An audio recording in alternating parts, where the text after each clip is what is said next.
Hello! Welcome to the Robot Rampage League. We have a surprised guest with us. Hi, it's me, Burnout. It's Burnout RCT22, my brother. He's come down to visit for the Thanksgiving holidays, and we're all masked up. He's already immune to the virus because he's had it. It happens. So we are effectively safe from each other, but we're still masked up just to be extra safe. So welcome to the Robot Rampage League. We are officially in the second half of the season, and it has been a pretty wild first half. Jeez. I've got a whole page of notes of interesting things. So the thing that I wanted to talk about first, we have awards for the end of the season. For the most destructive robots, the best, the most KOs, all kinds of stuff. So I just wanted to go through those real quick, and then we'll get on to today's week. So today's week, that is a phrase I have never used before. The most destructive robots in the league right now. The lightweights, the most destructive lightweight currently is X Factor, by only about 70 damage points over overclock. It is really close between the two of them for most damaging lightweight. Cycloid is the most damaging middleweight by about 2,000 points. Drillosaurus is the most damaging heavyweight with 82,000 damage points so far. And Blood Eagle is the most damaging super heavyweight with 90,000. They're currently leading for our most damaging award. Our official rankings are different. That's based on points, it's based on fight wins, it's based on number of KOs and all that kind of stuff. So Overvolter and X Factor are tied for the top lightweight spot with 18 points. The top middleweight is Explicit Equation with 25. Top heavyweight is Drillosaurus. Top super heavyweight is Aqua Dementia currently.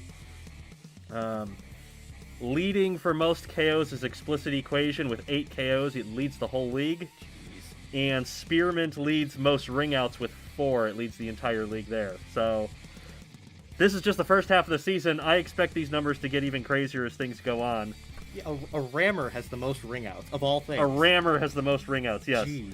After that, it's Creighton, Overthrown, and Zika, so that's where your flippers are. But yeah, the rammers have been crazy so far. Welcome to week 10. Here is the results from last week. The most interesting of these results was Sinister Creations dropped from 1st to 5th after week 8. They did not get many points back against the Armchair Engineers, the bottom-ranked team this week. They only got 6 points. So the Armchair Engineers, the Sinister Creations are still in 5th place, if I remember correctly. I actually realized what some of their issues are. Omnipresence has fallen to SNSAI 3 consecutive weeks.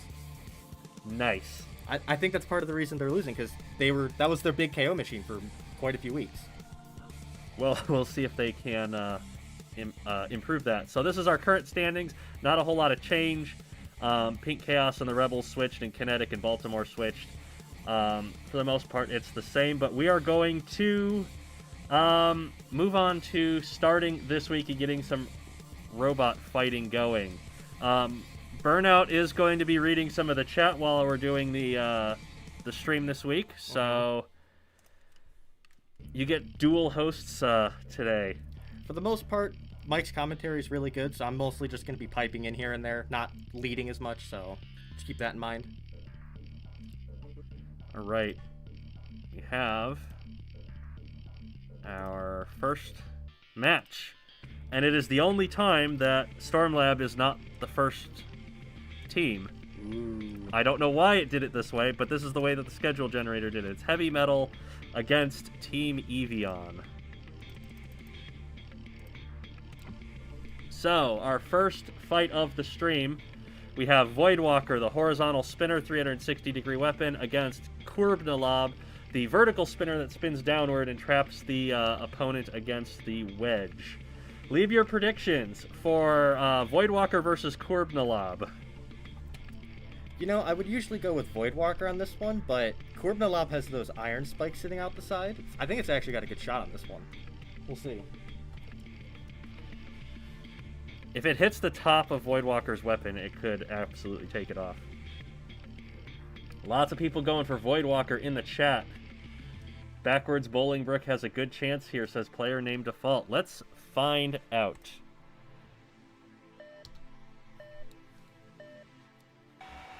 Congrats on 7,000 subs. Thank you, Robotic Apple. Oh. And Voidwalker has already knocked Kurbnalab straight over, and at this point, it's just a matter of beating it up enough to get the 3 points, I feel. Oh, already a control board hit. That was quick. Just spinning it around like a top. Oh, but it lost one of its spikes.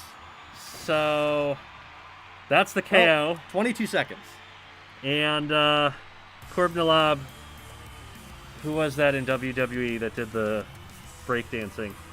That Booker T? Booker T, yeah. It just Booker T Kurbnalab over. Yeah, I like that.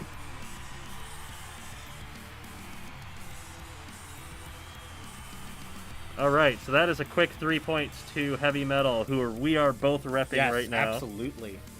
Because we are Heavy Metal Robotics, and already we have a multi-bot match. Yeah, that was quick. First match, we have a multi-bot set up here with Heartbreak and Seance. And a surprisingly effective robot, considering it's a multi-bot. Yeah. And then Eeveeon coming in with Spinning Cage of Death. So, Heartbreak and Seance has the Piston Poker, Heartbreak, the Rear Hinge Flipper, Seance. Team Eeveeon has Spinning Cage of Death as a 360-degree tri-bar spinner. Leave your predictions for this matchup. I think this is going to be a real rough one. Spinning Cage of Death doesn't have much chassis to hit when it's spinning. It's also not invertible, and Seance is a good wedge flipper. It is a good wedge. This could be murder, says the Robotic Apple. Yes. Let's see how it goes. A lot of people leaning towards Heartbreak and Seance in this one. The lights are on. The box is locked. The lights are on. It's robot fighting time, and we've been taken down for copyright. Oh, it got on top of Heartbreak. Okay. Okay, so Heartbreak is going to do the flipping here. Oh, and there it is. Oh, Not quite. Didn't quite get it over. They're trying to get it over, and Spinning Cage of Death is just resisting them, but it's not able to spin, so it's not doing a whole lot of damage. There it goes up on its side now. At least it's kind of stuck at least. So this is up to Heartbreak and Seance to win this fight now. And the longer that it goes on, the more damage they're going to take from Spinning Cage of Death. Yeah. Got to get it done quickly. They don't have much chassis strength. I think Spinning Cage of Death might take that weapon off of Seance if it keeps putting it up in harm's way. Yeah, it's only a matter of time, really. And they're almost wrenched it over again. Well, not quite.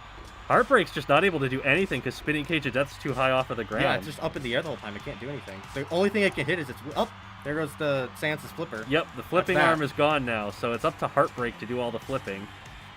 Which, good luck.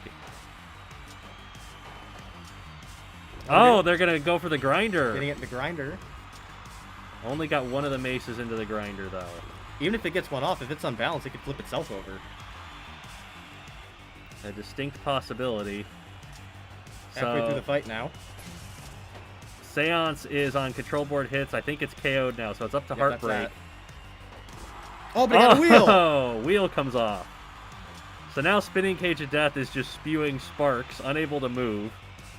And Heartbreak is just pressing that spike into its side. Now it's actually on the ground for Heartbreak to hit. It's really close to that extender on the mace, too, so it might be able to take that off as well.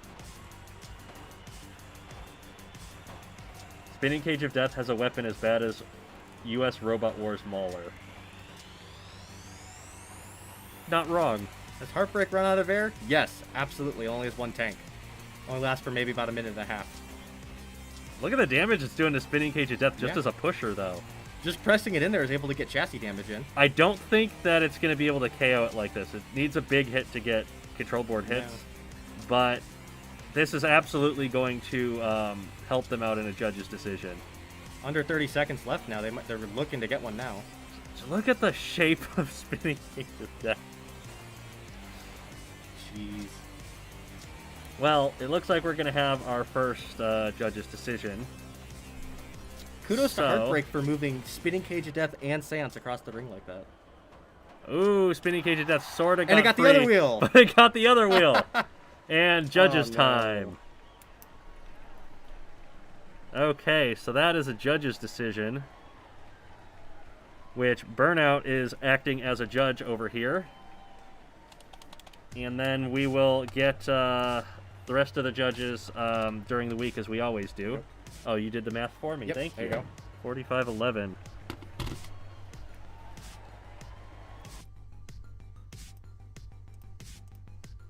That one, I feel that is going to go to heavy metal. But I shouldn't say that because you're busy doing judging. Yes, no, don't do that.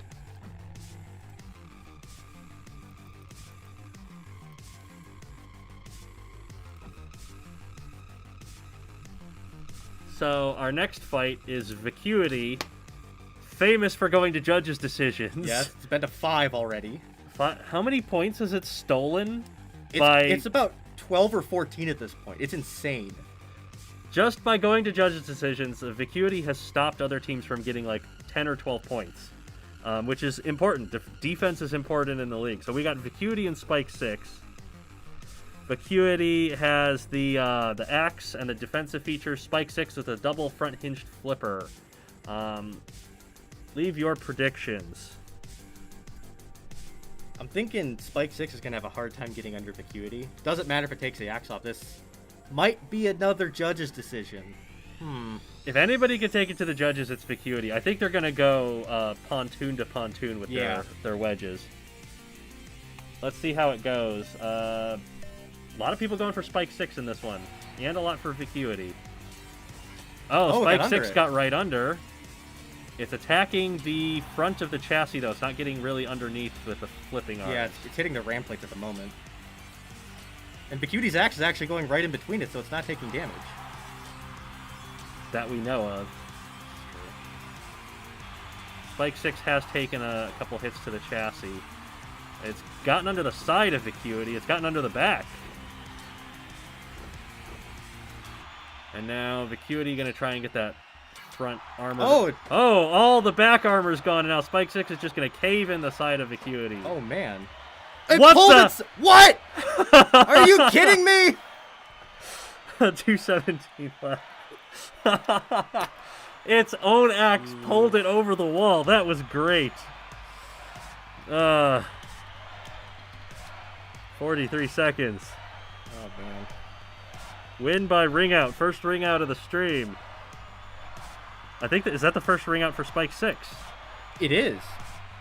And it's also the first time Vacuity's been rung out, which, given how long it lasted to the judge, that's a shocker. Fight of the week so far. I mean, it's only the third fight so far, but it's shock of the week, that's for sure. Man. But now Aqua Dementia, the #1 ranked super heavyweight, against Blood Eagle, the most destructive super heavyweight. So, Aqua Dementia, the side-hinged flipper. Blood Eagle, just a battering ram with a bunch of defensive features. Also invertible. So leave your predictions between these two. Given how short Blood Eagle's kind of battering ram is, I don't know if Aqua Dementia can get under it. It's going to have to go through the back or the sides. We have seen Aqua Dementia get KO'd last week, so it does have a vulnerable chassis. Player default Sludgefest? I mean, it's possible. We don't know.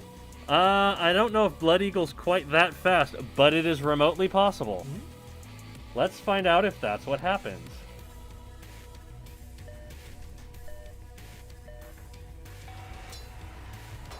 Oh my goodness! It's a 2-second KO! What the fuck was that? So much for Hyagini having the fastest KO. What? Most destructive robot for a reason.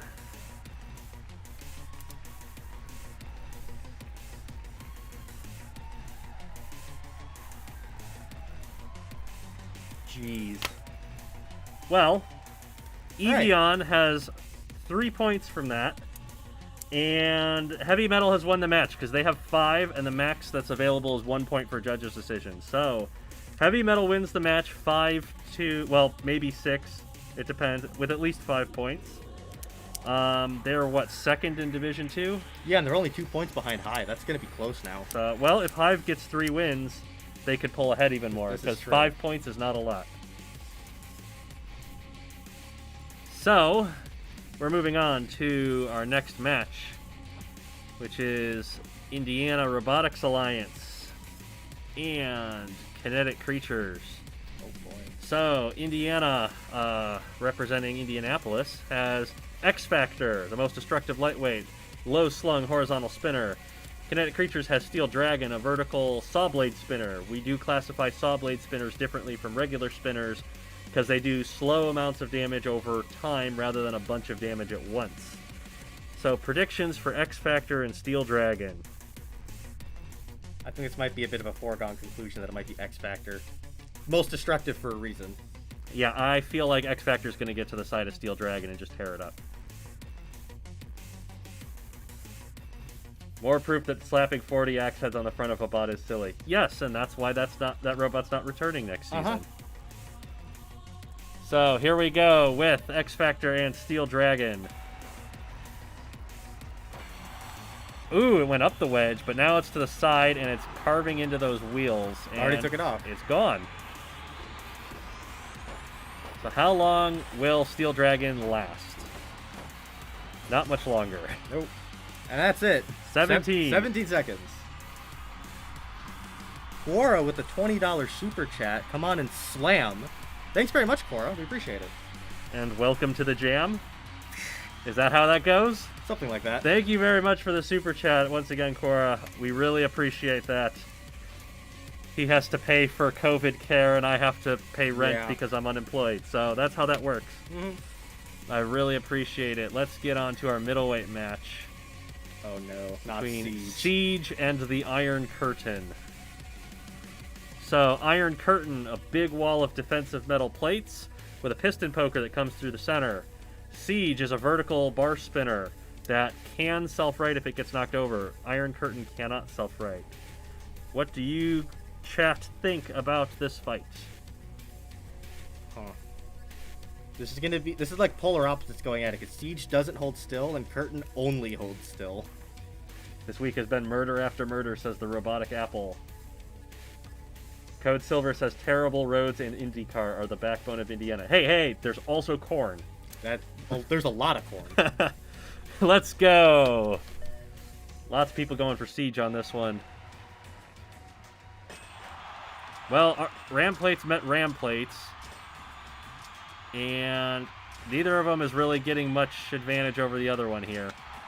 But the whole piston is off, so now Iron Curtain is just an Iron Curtain. Oh boy. It is able to get Siege back to the wall, but that's not bad. It has a little bit of pushing power. They've backed over that spot on the floor where the piston came off, but no physics happened. Nothing happened. That's good. Oh, but they're going back. And there go the top 2 armor panels off of the Iron Curtain. The Iron Curtain trying to show aggression by pushing, but Siege is falling on its face now. Very good face stand there. That is something that Iron Curtain wants to bait Siege into in order to try to take advantage of it, but... Another Ram Plate gone. Oh, Siege just tripped over the floor and drop-kicked Iron Curtain. And now it is going to try to right itself. Iron Curtain is TKO'd if it gets left alone. So that's Siege upright, and it's not going to leave it alone. It's going for the 3 points. Just pressing it into the wall. Jeez. Yeah, that is... Iron Curtain is getting messed up here.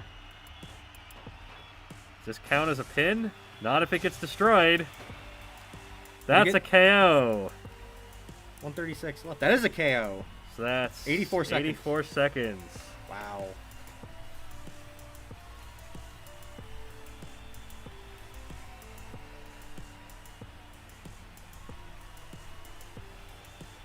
Iron Curtain needs to come back next season as Iron Blinds.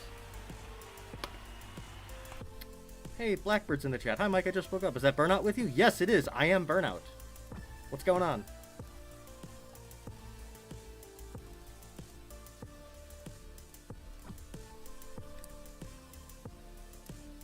Michigan is bad, but Indiana's definitely worse. I'm not going to disagree with any of that.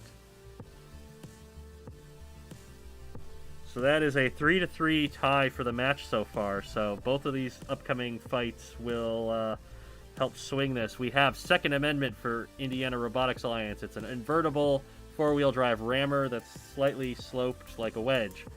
Kinetic Creatures has Surgical Glory, a sit-and-spin flail thwack bot. Kind of relies on the other robots coming to it. It's also invertible. Second Amendment is, if I remember correctly, one of the more destructive robots in the league. It's not in the top 5, I don't think. Surgical Glory is the second most destructive robot in the league, however. So, what are your predictions for this one, chat? Second Amendment did do a really good job of taking out Omnipresence. I think it's going to have another good shot at taking out Surgical Glory here because of how defensive it is. Surgical Glory's got a lot of reach, though. It does. We'll see if Surgical Glory can get to those wheels. Pretty split in the chat. We have a third amendment going on in chat. That might be the sequel. So, Second Amendment charging straight in, backing up to get Surgical Glory to stop. Good strategy. And then coming back in again. Not able to get to those wheels because Surgical Glory is very well armored. Oh, got a little bit of the wheel there. And now Surgical Glory getting to the side, breaking off some spikes. Took off one of the wheel guards, I think. Oh, it got a wheel! Got a wheel. It lost one of its flails, but that's fine. It still has another and those long extenders. There's the other flail. Gonna go and work around the other side now. Second Amendment is having a problem with physics, I think. Yes, yep, that's it. That's a restart. Add that to the tally. That's the first restart. Hooray.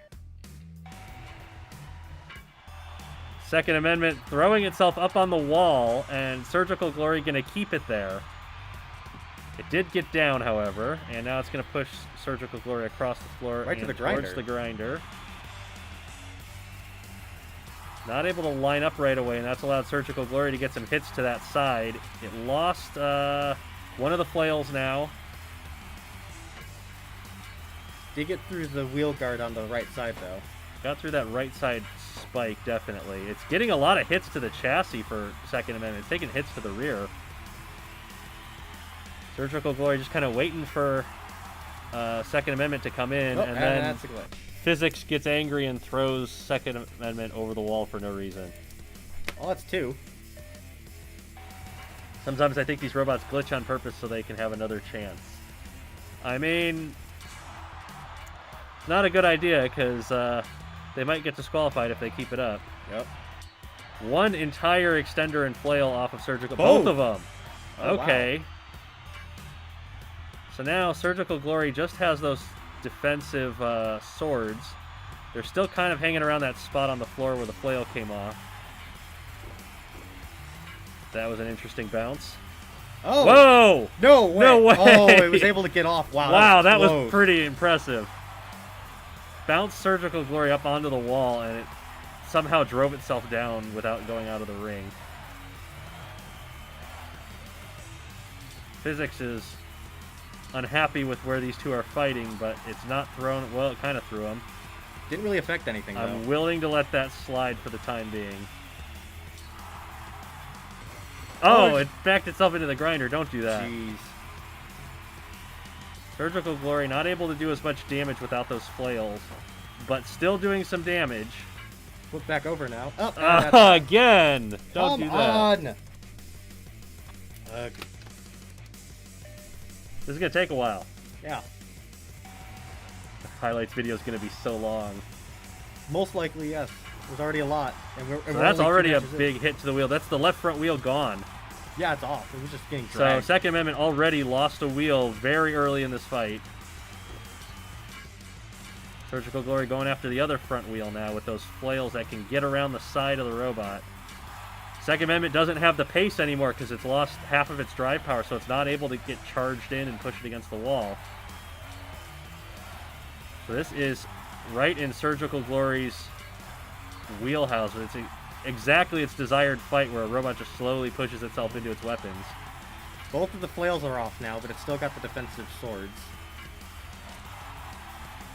Look at the shape of Second Amendment. Jeez. Smoke's pouring out of it now. It's getting absolutely caved in. Oh. We let that go because it didn't really affect all that much. I think we're going to let it go. It didn't damage either robot, and they ended up right back where they were. Ooh, that was a good hit. And now control board hits. Another one. That was a big hit that time. And there it is. And that's a KO. 81 seconds. 81 seconds, and Surgical Glory gets the win. Wow, look at those damage totals. Oh, man. Well, then, in the heavyweights. Yeah, for heavyweights, that's impressive. Justice Cisneros' Second Amendment is literally a smoking gun. I approve. You know what you've done. I have nothing to say. So we have Indiana on the left with Black Widow and Kinetic Creatures on the right. Not that one, Mike. Learn how to use a mouse. With White Hot. So, Black Widow has a vertical kind of drill spinner on the front and a bunch of defensive things along the sides. White Hot has a bunch of defensive spikes around the front and some defensive features on the sides and an overhead bar spinner. What are your predictions for White Hot and Black Widow? I feel like White Hot might have the defensive features for this, but Black Widow is the only 3-time Fight of the Week winner. I think we're going to get a good fight regardless. Yeah, this is going to be... Black Widow it's got those top armor panels, and I think those might be high enough to be hit by White Hot's spinner. So that could affect this fight. 2 defensive bots. I predict a lot of glitches. Glitches only really happen, for the most part, when axles come off. Yeah. It doesn't often happen with spikes. So White Hot is hitting those top armor panels with that spinner. Barely. It barely has the reach. Black Widow's trying to get through those front spikes, but it's not making any progress, is it? Just kind of stalemated in the center at this point, just waiting until something breaks off. Oh, a sword! All of them! The whole wow. spinner's gone, so now White Hot is in ramming mode, and it's ended up on top of Black Widow somehow. Huh. That's interesting. So Black Widow has the opportunity to flip White Hot over. It's going to need to back up before a count starts. There. Speaking of. White Hot sort of tried to drive off. It's managed to get off of the top of Black Widow. There we go. And it's gotten to Black Widow's side, where Black Widow has all of those defensive features. The whole weapon off of Black Widow now, so it's chassis versus spikes. And I don't think that's going to end well for Black Widow. No, it's not.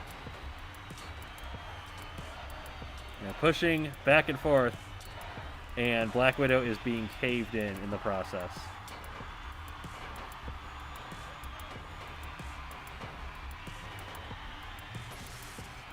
And that's a KO. That's a KO. White Hot got the KO. 77 seconds, I believe. Sure. 143 Let's go with left. that. Yeah, I'm pretty sure that's 73. 77. So that is a decisive win for the Kinetic Creatures with 9 points to 3.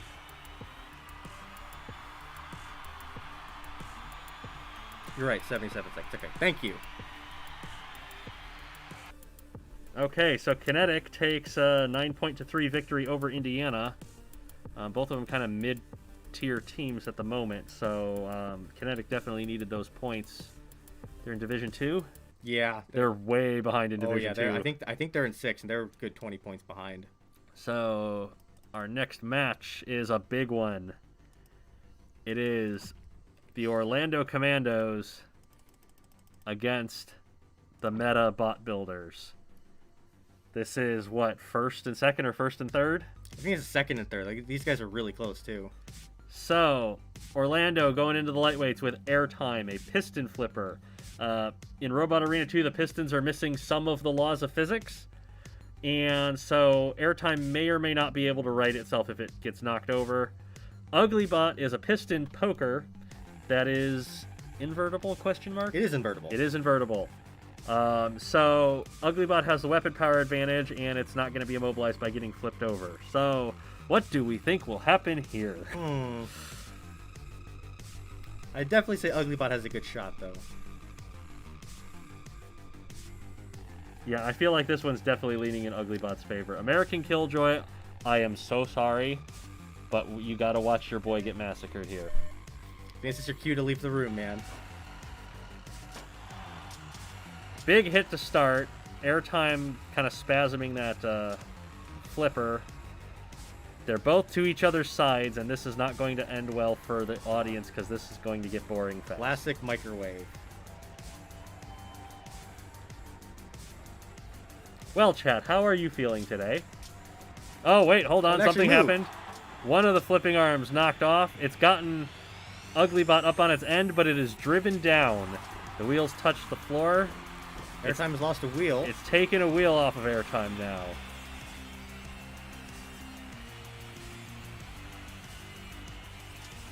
Back to the microwave. Yep. Unless... Oh, they actually backed up. Another big hit there. Airtime trying to get that flipper into play, but it is just not working at all. And now Uglybot going for that other wheel.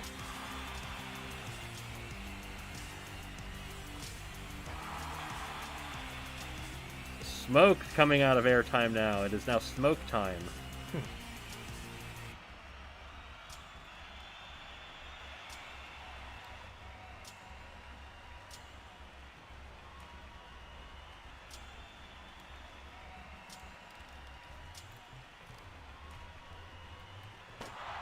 Oh, there goes the second flipping arm, so... And control board hits now. That's it. That's it. It's a 93-second knockout for Uglybot.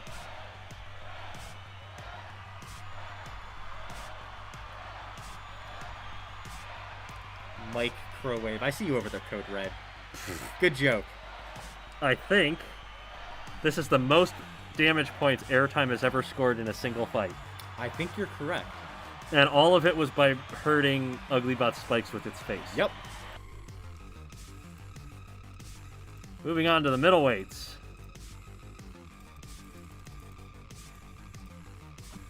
Where we have Q, a sit-and spinner, versus Creighton, an undefeated rear-hinged flipper with 4 flipping arms.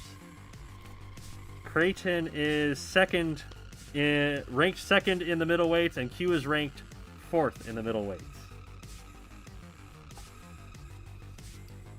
However, Q is 3rd most destructive middleweight.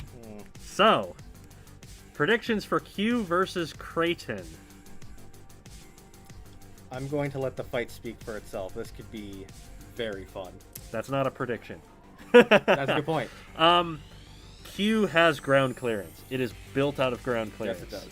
And Creighton is good at getting in there, but we saw Q lose a wheel against another robot against Cleansing, and it still beat the crap out of Cleansing. Yeah, so we'll see how that goes. Lots of people leaning towards Creighton, but some also thinking that Q's got a good shot, so let's see how it goes. See if Creighton can remain undefeated. Straight underneath Q, and it got it up in the air. Q's trying to get spinning. Oh, but Creighton's got it over into the grinder where it's doing chassis damage. Q has gotten itself spinning, and Creighton's flipping arms are out of sync. And now it is doing damage to the side of Creighton's chassis. Oh, but it got a wheel. Got a wheel, and it's doing damage to the underside of Q, who did take a lot of damage from the grinder. So can Creighton get Q stopped long enough to kill it, or is Q going to bounce around and end up killing Creighton? Because Creighton's taking a lot of damage here, too. I think one of the flipping arms might have come off there. Nope. Nope, they're all there. Creighton is getting Q pinned against the wall, which is exactly what the other wheel. The other wheel is gone now. Both wheels are gone, so Creighton could take a 2-point TKO here, or it can make an attempt at 3 points, but it's going to take a lot of damage in the process. It's lost two of its flipping arms. It's got Q up against the grinder, so it's doing damage to it that way, but I think this is going to be a TKO. Yeah. There's the count. It is not a pin because there's literally no way for Q to move. Yeah, it's done. All right, 83 seconds 83 second TKO. And Creighton remains undefeated yet again, 10-0.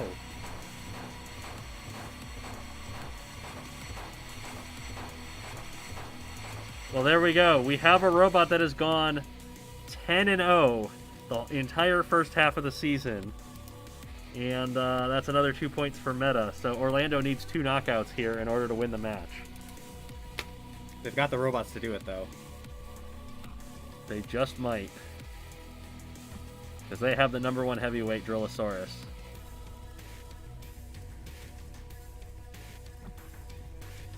So, heavyweight time, it's Drillosaurus, 3 drill spinners, against Psychogenic Harmfulness, which is a double vertical spinner.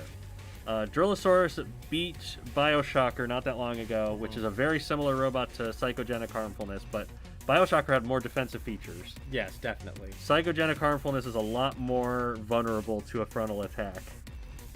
So, predictions on Psychogenic versus Drillosaurus.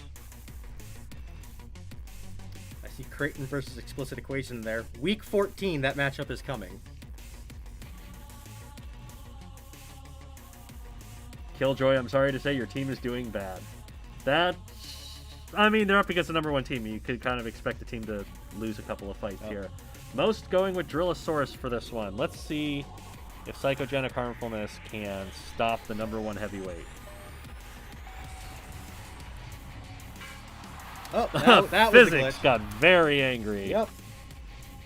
Good start. Let's see. Let's try it again.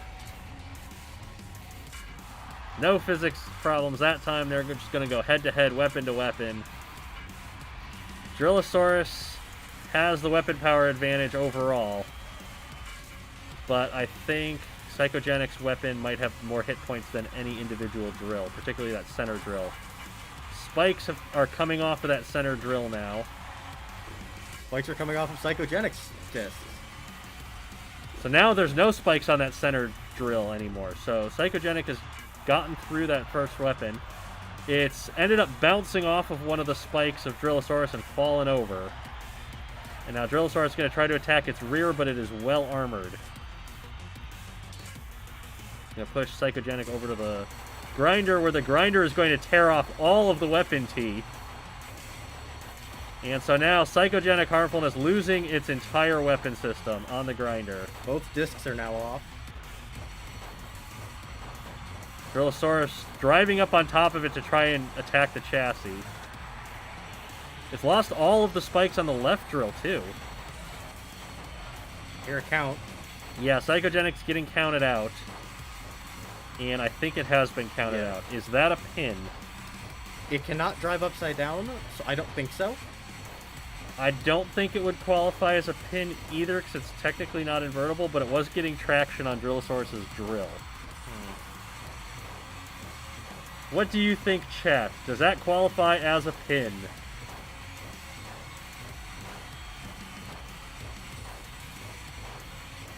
Not a pin, not a pin. Could not self-right at that point, not a pin. We are leaning towards, and we are going to agree that that was not a pin, because Psychogenic cannot self-right from that position. That was 75 seconds. So that is a TKO for Drillosaurus. Orlando getting some points back there. Really needed it, too. They needed 3 points, and they got 2. So, the best that Orlando can hope to do is tie.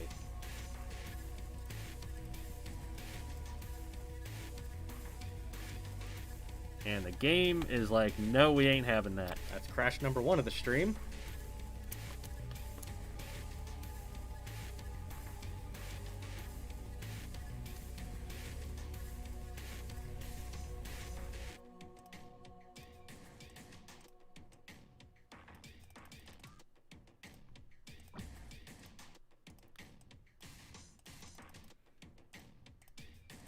Oh boy.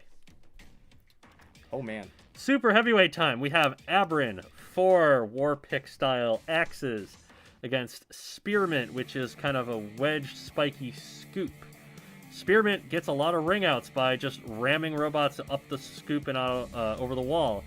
Abrin has gotten 3-hit KOs on robots because it can do a ton of damage at once, but it's not invertible. Neither of them are invertible, actually. No, they are not. So, predictions for Abrin versus Spearmint. As much as Spearmint's a really good wedge, Abrin also has a really good wedge. It's just going to come down to whoever's the best ground clearance on this. Whoever can get under the other one. I feel like, all else being equal, Abrin is not going to be able to get through Spearmint to get to its chassis. It would take a lot to. So I feel like Spearmint has the edge in that category. The chat is leaning towards Spearmint. When will the Mantines fight? The Mantines are the last match of the stream. That's match number 9. Most of the chat going with Spearmint. Let's see how it goes.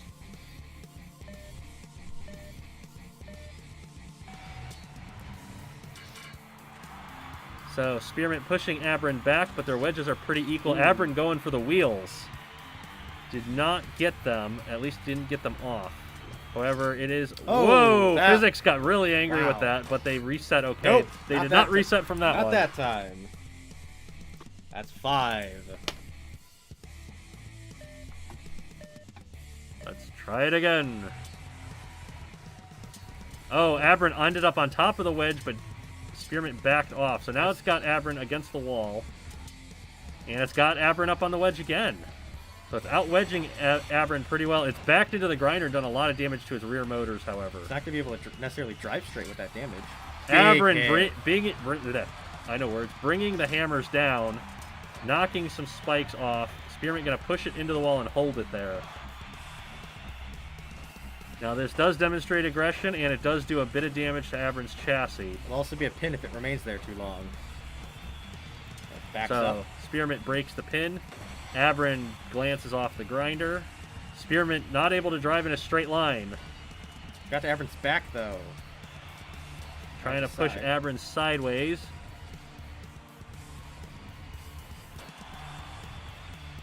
Abrin having drive issues and not able to point towards Spearmint for some reason here.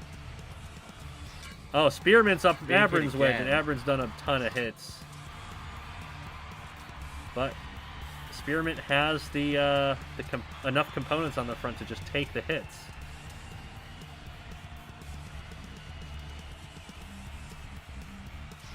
Ooh, another big hit from Abrin. Once again, though, Spearmint just tanks it like a pro.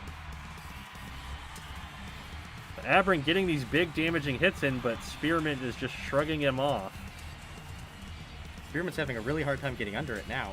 And it's having difficulty pushing it and getting it... Oh, it's gotten Abrin over. Abrin's self-righted, but Spearmint's got it to the grinder, and it is now stuck on its side.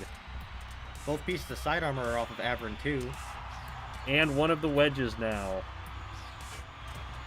Now Spearmint got a good scoop, and it's going to ram Abrin into the grinder. Abrin took a ton of damage. It's now been tossed over, and Spearmint going to push it over to the wall. Almost got it up and over. And now Abrin on top of the grinder once again, this time with the axes, and they are coming apart. Spearmint is now down a wheel. Abrin is not in a good way in the corner there. Abrin is absolutely getting destroyed by this grinder. Now. 33 seconds to go.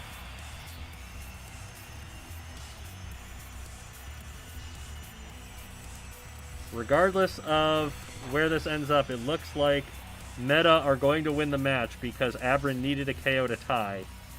And it is getting a TKO count now. So, Meta with 3 fight wins.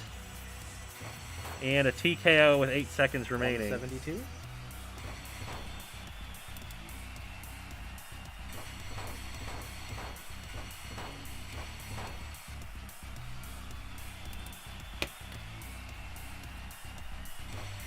Honestly, a pretty good match. That was a pretty good fight, a pretty good match. That is a 7-2 victory for the Meta Bot Builders over Orlando. Ah, the Rook. Is that Burnout there? Yes, it is I. I am Burnout. So now, the team that everybody has been missing, Stormlab.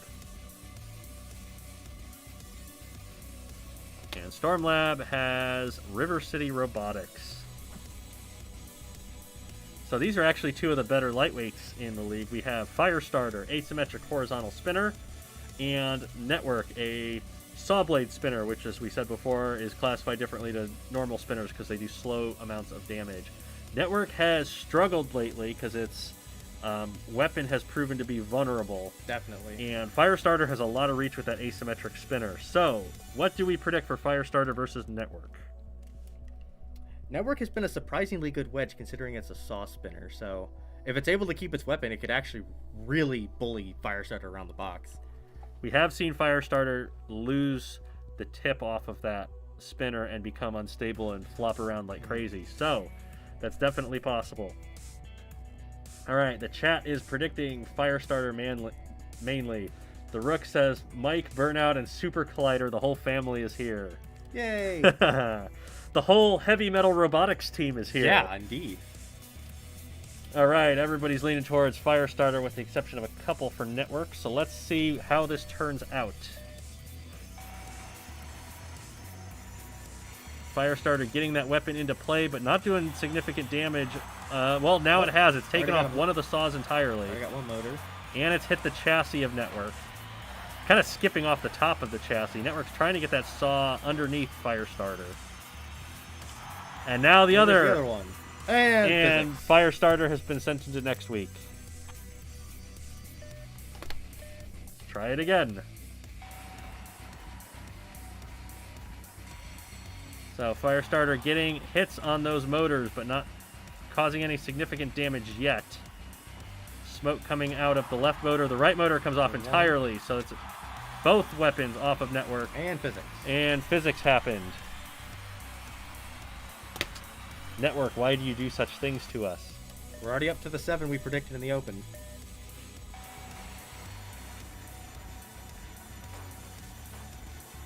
That's another one.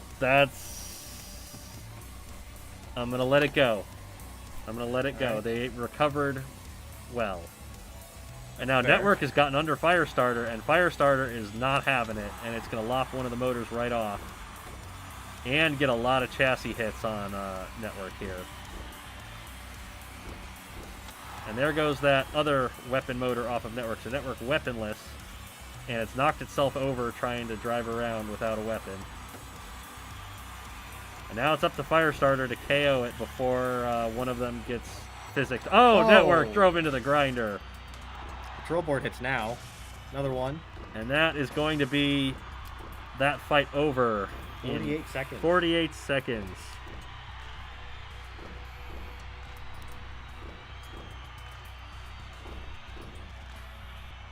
So Network started out the season really strongly, and it is struggling now.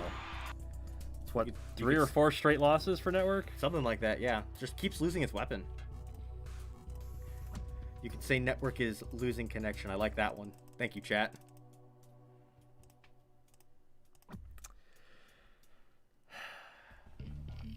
Up next, we have Sludge for Stormlab, which is an incredibly fast and too aggressive 4-wheel drive rammer that's invertible. We have Cleansing for River City Robotics, which is a front hinged flipper with a spike wedge on the front. Technically also invertible. What do we predict for this one, chat? I think the longtime viewers know what's coming here. Well, we have not had a Sludge Fest in a while. We haven't. It has been a while. Do we think we're going to get another Sludge Fest? Hey, oh boy, gray box to win. Wow. Lots of people predicting the Sludge Fest. Actually, some people predicting Sludge to win. Cleansing does have big exposed wheels. Let's find out if Sludge stays in the arena or not. It is a front hinge flipper, so Cleansing could just throw it out on its own. Nope, it's a Sludge Fest. Sludge Fest. 3 seconds that time.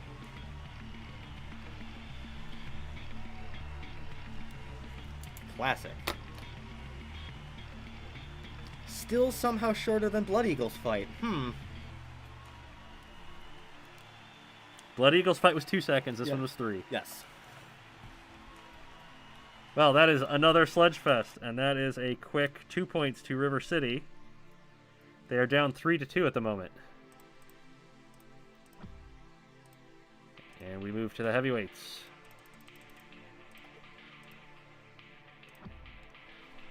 So, Microburst for Stormlab, 6 piston poking weapons in the front, and some armor protecting the wheels on the sides. Jaws of Death for River City Robotics with big side hinge swinging clubs. Jaws of Death does not have a lot of defense up front. It does not. What's our prediction for Microburst versus Jaws of Death? Both of these robots have been struggling mightily this season, so maybe this is their way of turning the page. Who knows? Yeah, either way, one of them needs a win badly. Stormlab is not doing very well, and River City is bottom of their division. So, right now, chat looks kind of split, but leaning towards Microburst. Let's see how it goes.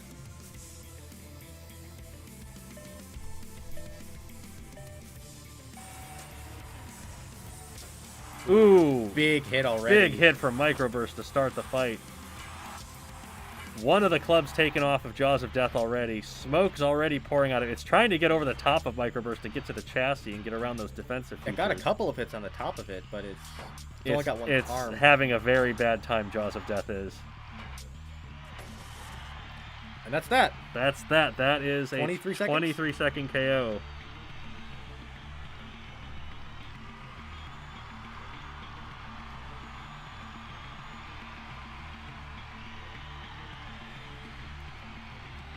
Well, Microburst finally got a win.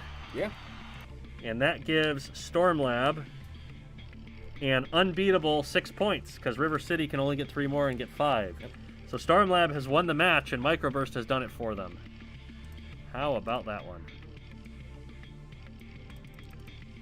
Now's the Super Heavy's time.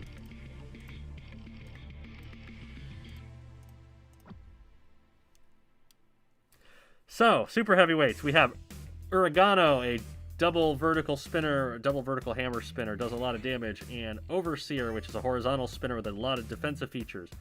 Neither of them are invertible. I don't know if that'll matter in this match. Don't think so, but it is possible to trip over Overseer. It is kind of low to the ground.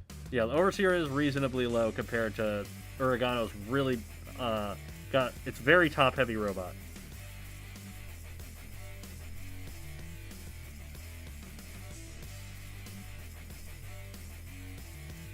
The chat thinks it's all leaning towards Oregano on this one. So AI shenanigans. Potentially, we'll see. Let's see what happens. Well, immediately Oregano's done damage to Overseer's weapon motor, and it's broken off some of the defensive plates that are protecting it. Overseer's weapon is being stopped by the hammers, I believe. And now the whole weapon motors come off of Overseer. And Oregano has found out why physics doesn't like it.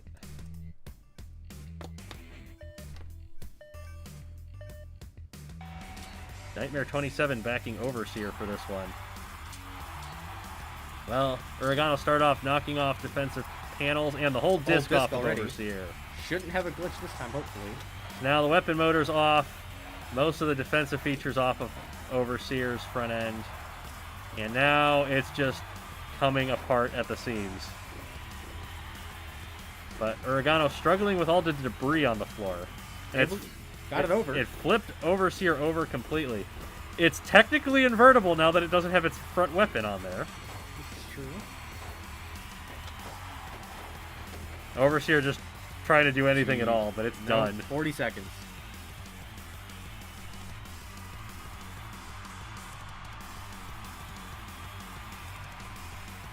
These robots, the default ones in the game, are custom robots that your subscribers created. The subscribers not to create them, we made them ourselves. Every team in the first season of the league was built by myself and Burnout here, except for one team which was made by a friend at the last minute. And we will see them at the end of the stream. Yes. So that is a conclusive 9-2 win for Stormlab. That's a lot of points. Yeah, they needed it too. They needed a lot of points. They got it. So our next match is Team 10, the Kestrels. And team number 8, the Armchair Engineers. Two teams near the bottom, while the Armchair Engineers are at the bottom of the league. Once again, it's a match of two teams that desperately need points. Yep. So, the Kestrels have El Gringo, a very compact, tiny four-wheel drive rammer that's invertible. The Armchair Engineers have Whipwreck, which is a sit-and-spin flail thwack bot that is also invertible. It has a lot more drive power than El Gringo. So what do we think, chat, is our predictions for El Gringo and Whipwreck? I think Whipwreck's got a good shot as long as it can keep its weapon. Whipwreck. Yeah, a lot of Whipwrecks in the chat already.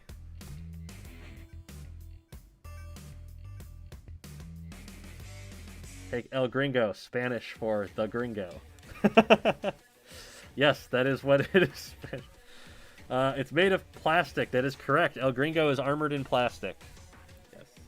So if Whipwreck can hit the chassis of El Gringo is probably going to go down. But El Gringo has the weapon power advantage. It could break that flail off.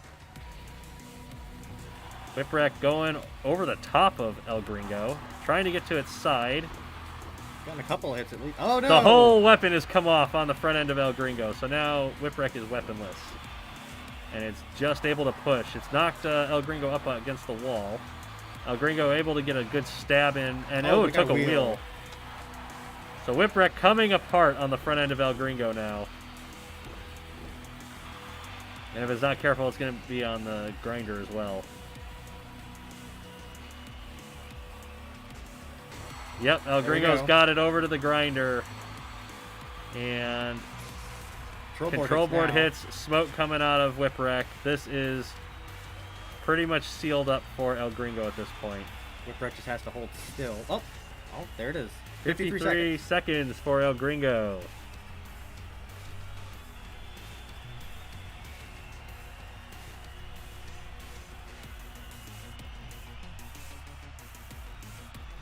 Kestrels with a 3-point lead.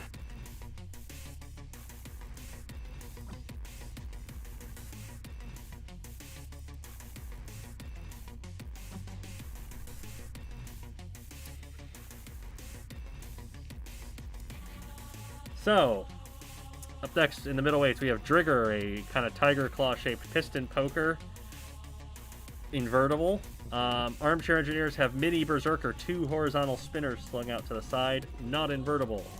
Its wheels do occasionally touch the ground if it's able to move around right, so... who knows? Predictions for Drigger and Mini Berserker.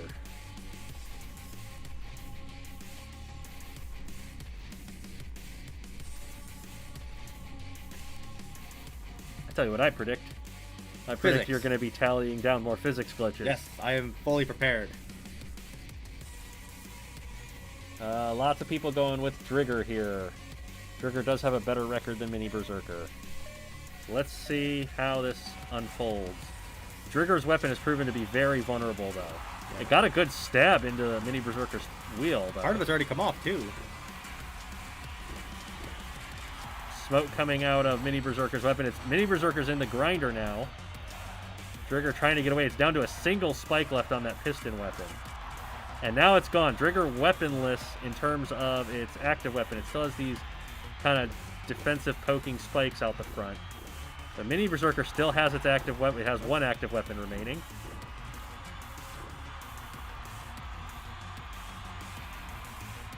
Drigger kind of getting thrown into next week. Go.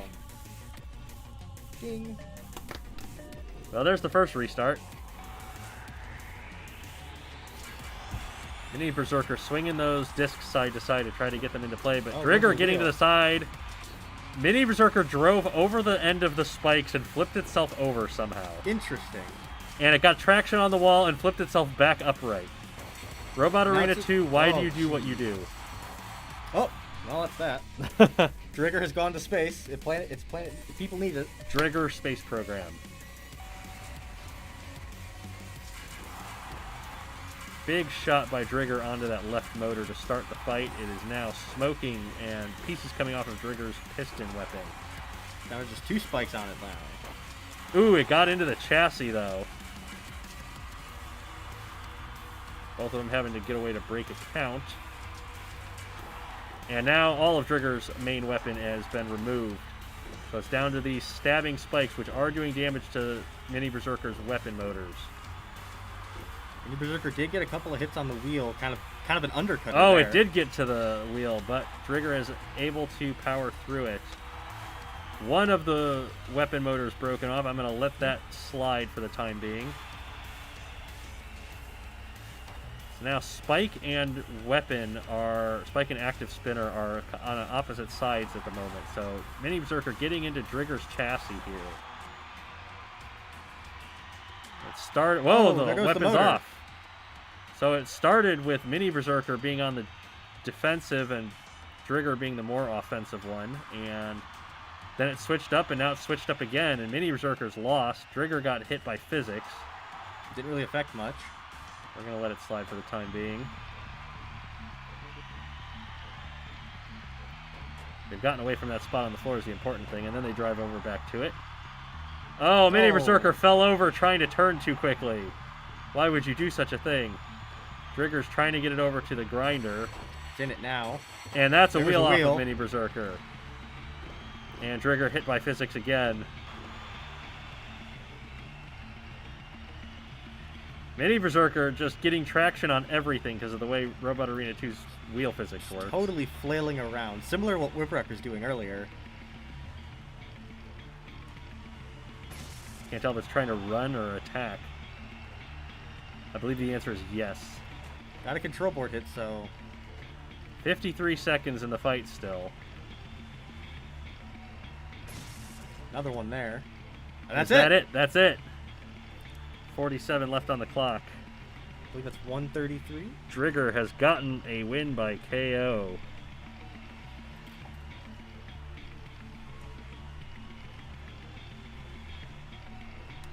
And that is another 3 points to the Kestrels. You guys plan on making a way for subscribers to make a robot or team? Or plan on just keeping it to creations to us? No, next season we will be opening it up to other people.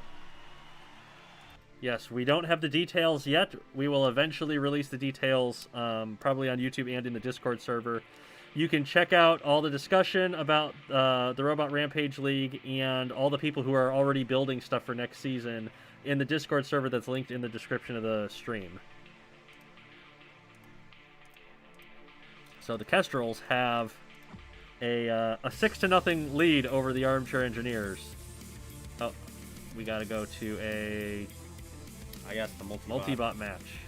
Because the Armchair Engineers have Axis and allies in the heavyweights.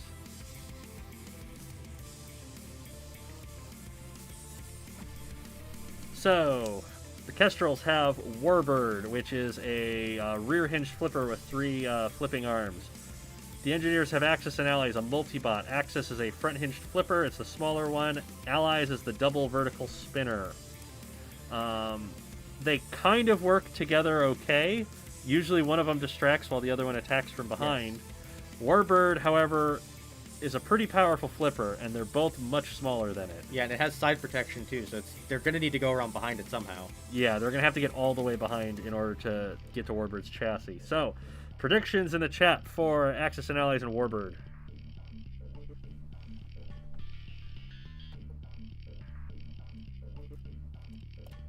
I'm going to take a drink.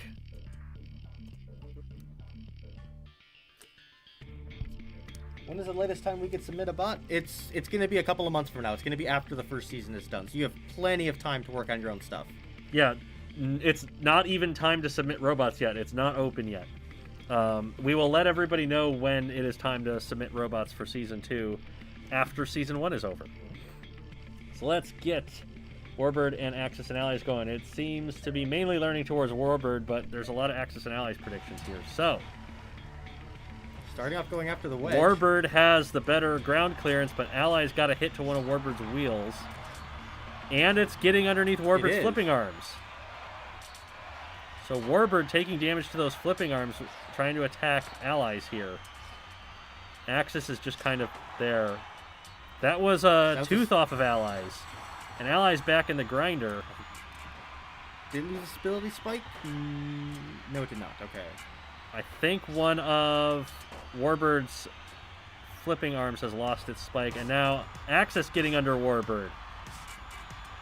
So Warbird's kind of struggling to deal with both of the robots in this multibot. Multibots are working well together, too. It's gotten Axis flipped over and tossed Axis onto the grinder, so it might be able to get Axis out of the fight pretty early here. Axis has on control board hits. It's tried to right itself and get away. Kind of Allies now. is just digging up the rear end of Warbird the entire time. That's another control board hit to Axis. And Allies is just going to attack once again. Got the opening, going right to the back. So this is working out in favor of Axis and Allies, that Warbird is focused on focused on Axis, and Allies is attacking from behind. Control board hit on Warbird. Axis appears to be out now. Might have been immobilized. Yeah, I think Axis has been immobilized. Warbird is able to break the count from getting pinned. No pin. Allies is down to one single tooth left. No, it's done. Oh. Warbird took the disc off with its two remaining flipping arms here. So Just now about a minute left. It's down to a badly damaged Warbird and a toothless middleweight spinner. We've seen Warbird fight hard to judges' decisions before. And Warbird does have those defensive spikes around the sides that it can use to score damage. Gotta try to break the count. Able to break the TKO count here. And it's gotten those defensive spikes into allies once again.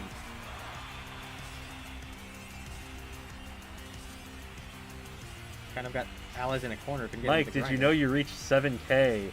I just found that out today. I actually looked at it. I don't pay much attention to my subscriber numbers. It kind of surprised me. 20 seconds to go. This looks like it's going to be a judge's decision, and I genuinely don't know which way it's going to go. And because one of the judges is right next to me, I'm not going to try and influence his decision. Not going to lie, I really don't know either. It's been a very close fight. Allies is high-centered and getting counted, but time runs out. So, that is the fight. That is a judge's decision.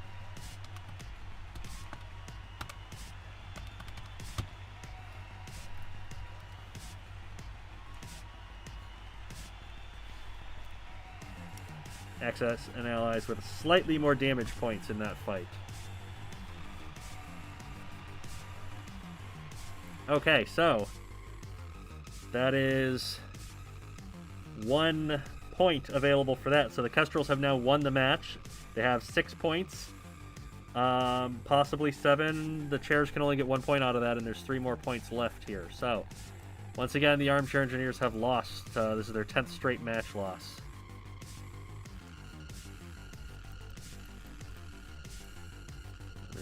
We got 10 and 8, so that's Berserker.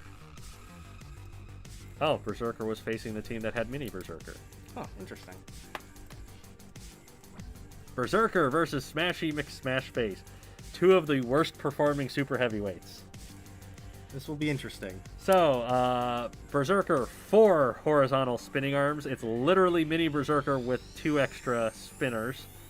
Smashy McSmashface with 5 hammers. And the wedge. Designed to look like it's from Robot Arena 1. Predictions in the chat, please. Hope both of you are doing well and had a great Thanksgiving. We had a lot to be thankful for this Thanksgiving. Burnout is back to being healthy, thank God. Finally, it's been 2 months. So we are very thankful that we are both able to be here and do this.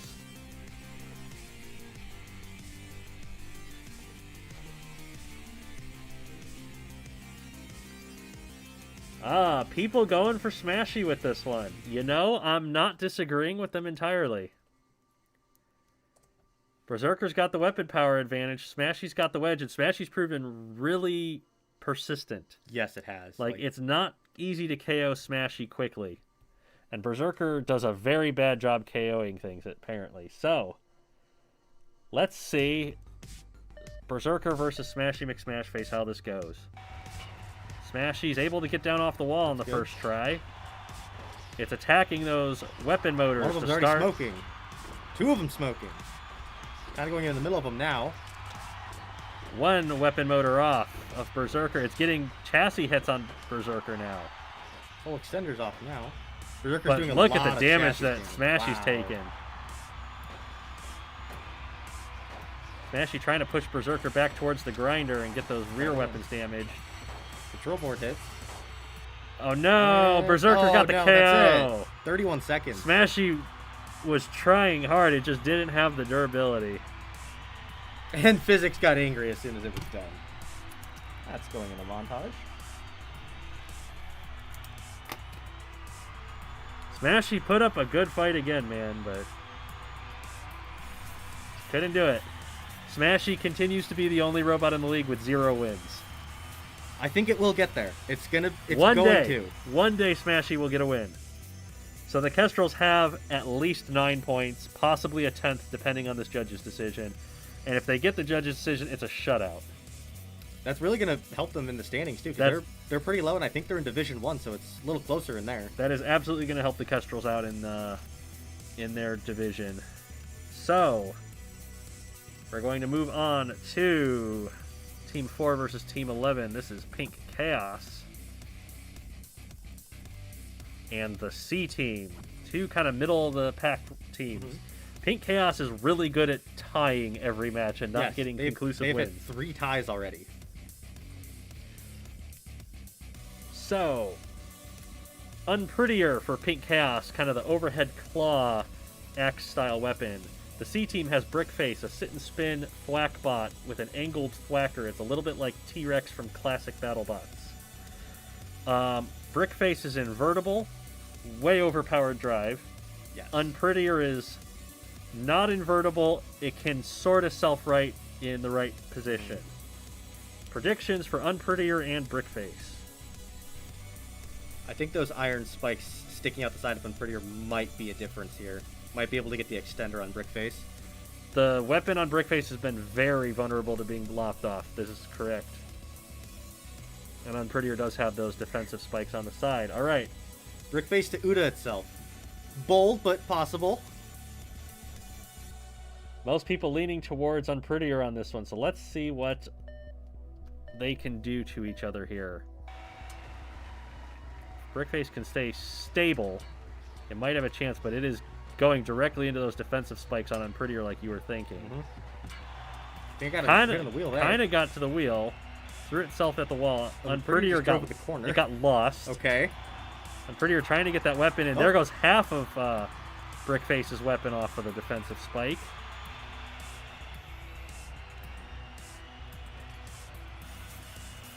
Unprettier just trying to get just in that zone so it can break that weapon off without Brickface getting unstable and lopping off Unprettier's own weapon.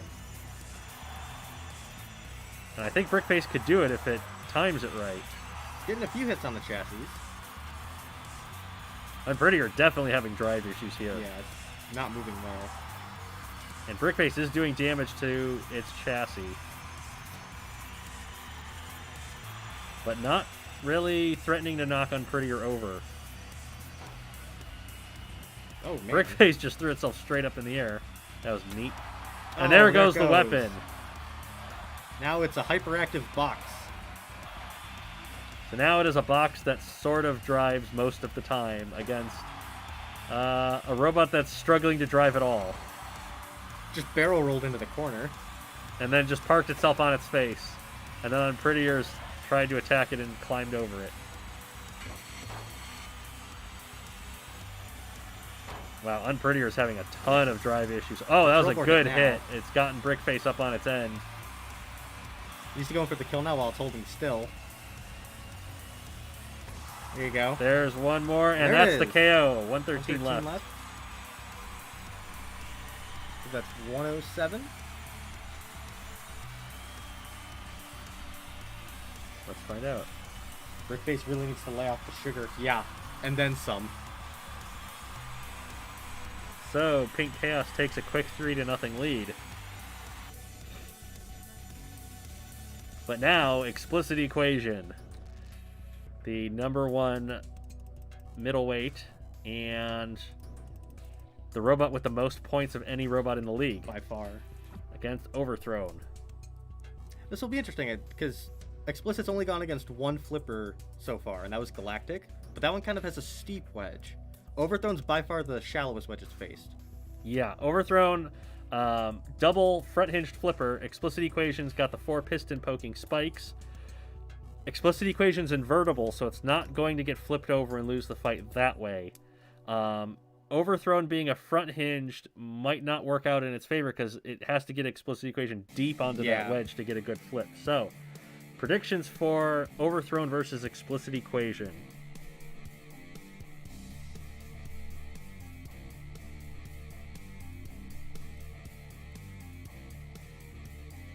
Tamabris says softcore sum. All right. Math puns. Bring the math puns on. Number of people going with Overthrown in this one. A lot going with Explicit Equation.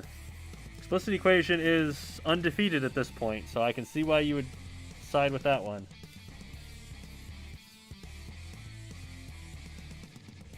It's actually reasonably split between them. Let's see how it turns out. If it's able to get under Equation and get its wheels off the ground, it could push it around for sure. Like that. It's gotten it up in the air. Explicit Equation's gotten down. It's going for one of the wheels. However, Overthrown getting chassis hits to the side. Oh, taking a lot of chassis hits. Wow. Ooh, that was a good hit underneath. Overthrown's taken a fair amount of damage, and those flipping arms have taken damage too. Explicit Equation going for the wheel now. It's lopped off the wheel guard. It's going for the other wheel. Now. Look at this. Precision math.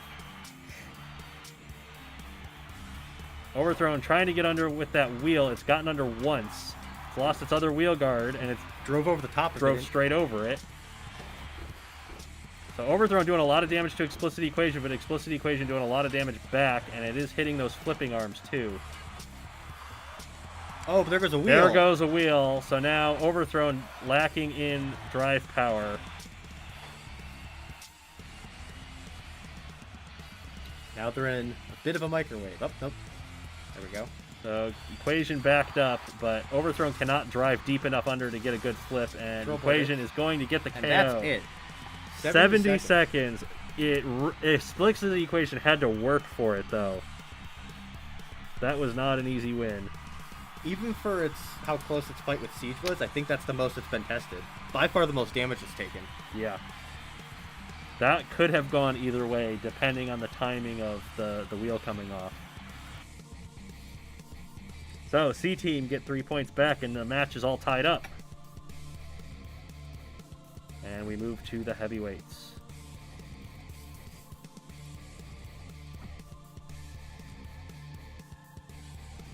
So, Panther, four-wheel drive invertible rammer against Steel Dragon 2000, which is classified as an overhead axe and rear hinge flipper. It's a very bitey robot. Definitely. Steel Dragon 2000's gotten some surprising wins. It has. It's surprisingly strong. So what do we think, chat, for Panther versus Steel Dragon 2000?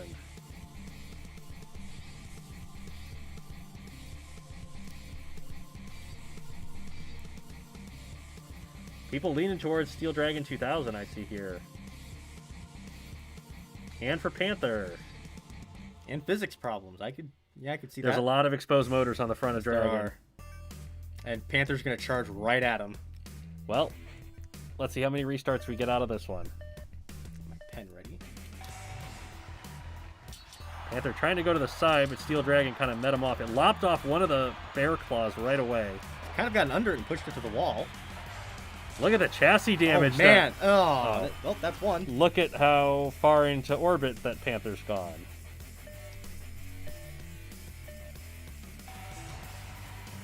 Panther once again trying to go around to the side and just going straight into those jaws. And it's taken a lot of chassis damage here from Steel Dragon 2000. who's kind of lifted it up. Oh, man, getting a let's really look good at bite the now. bite that it's gotten. Wow. Panther not able to get out of those jaws at all. And that is a KO. 24 seconds. 24 Wow. seconds. That was convincing. That was impressive. Probably the best use of the Jaws Steel Dragon has had so far. That reminded me of the Mantines Razor. Yeah, when it faced cleansing and it just fit in the jaw perfectly. So C-Team 6-3 with the lead.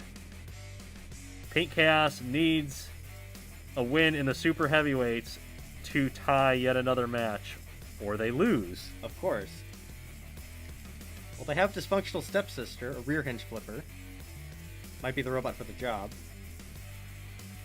While the C-Team has Hyagini, which is an 8-wheel drive rammer with a bunch of spikes on the front. So, Dysfunctional Stepsister, 10 rear hinge flipping arms. Hyagini, too many goddamn spikes to count on the front. Yes. Hyagini's not invertible. It is, but only its back wheels touch the ground, so it's incredibly slow. Yes. But Hyagini has the damage power with all those spikes in the front. So, and Stepsister has struggled. Yeah, mightily. So, chat, leave your predictions for Dysfunctional Stepsister versus Hyagini. I see a couple people calling for a sludge fest. Possibly. It's got the speed for it. Another round of space.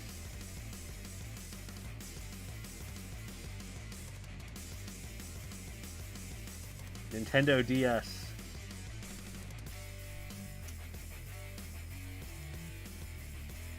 Looks like it's reasonably split here, so let's see what happens with Dysfunctional Stepsister and Hyagini. Importantly, if it's a ring out, Pink Chaos lose the match. Yes. They need a KO. And they get a ring out. And it's the ring out. Man. The 4-second one. Not quite a sludge fest. Unfortunate. So that was almost a strategic loss for Hyagini. Yeah. Like, if you know you're going to get KO'd, take the ring out on purpose to win the match. Just go off and sabotage it, yeah. That was ingenious. And so Pink Chaos lose the match 6-3. Or 6-5. I know how numbers work. That's tough. Buy a genie. I like that one.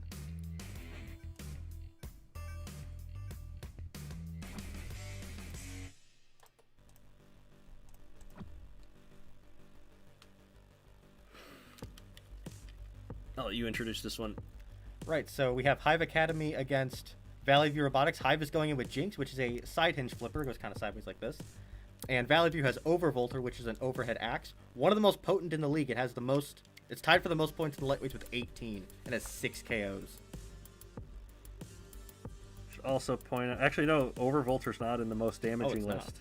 It's not in the top 5 for most damaging. But it has a lot of KOs. Overvolter got 6 KOs. Predictions for Overvolter and Jinx.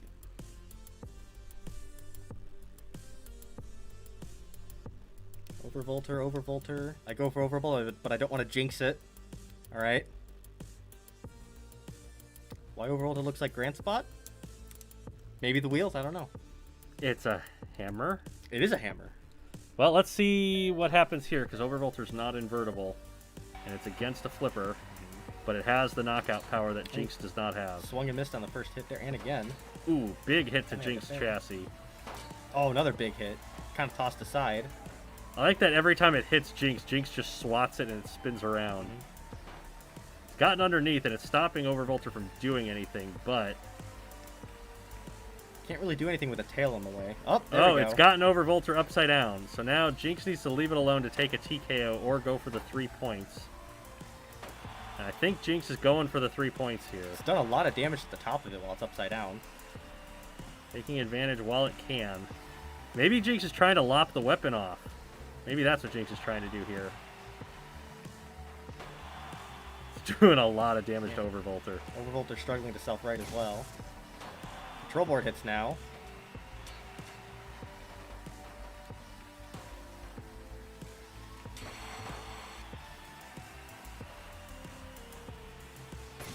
And there it that's is. the KO.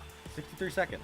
So Jinx choosing not to get the TKO, which it knew it could get, instead going for the extra point for the KO. Trying to build that lead they have in Division 1.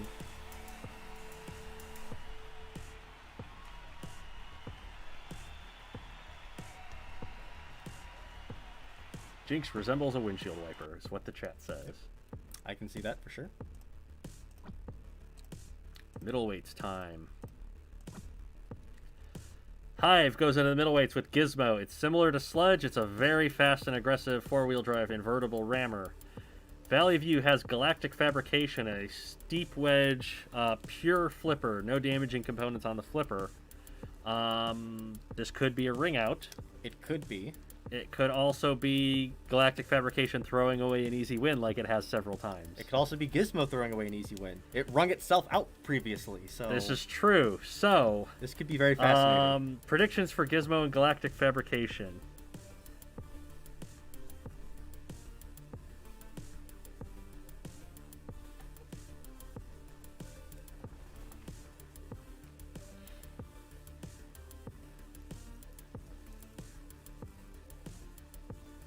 Chat is split.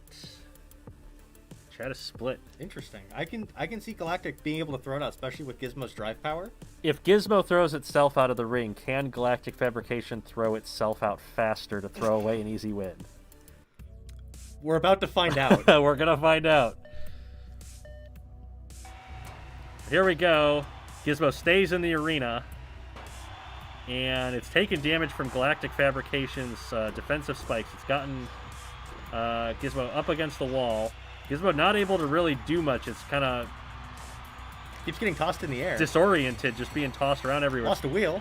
One wheel off to the grinder, which means Gizmo's not going to drive in a straight line any longer. Galactic Fabrication trying to pin it to the wall. Not able to get it over.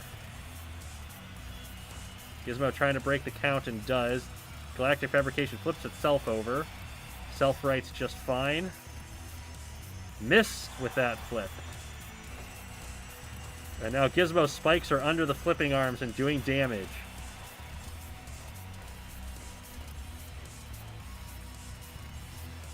And Galactic Fabrication once again throws itself upside down.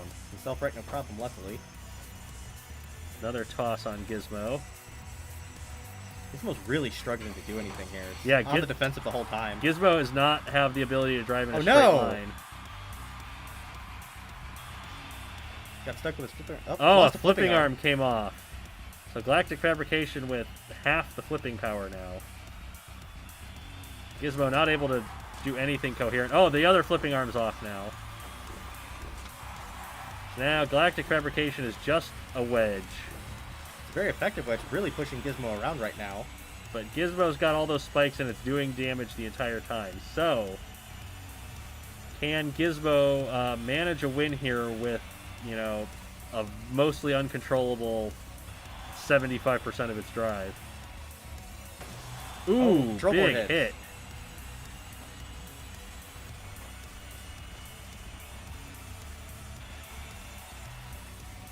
Minute left now. Another control board hit.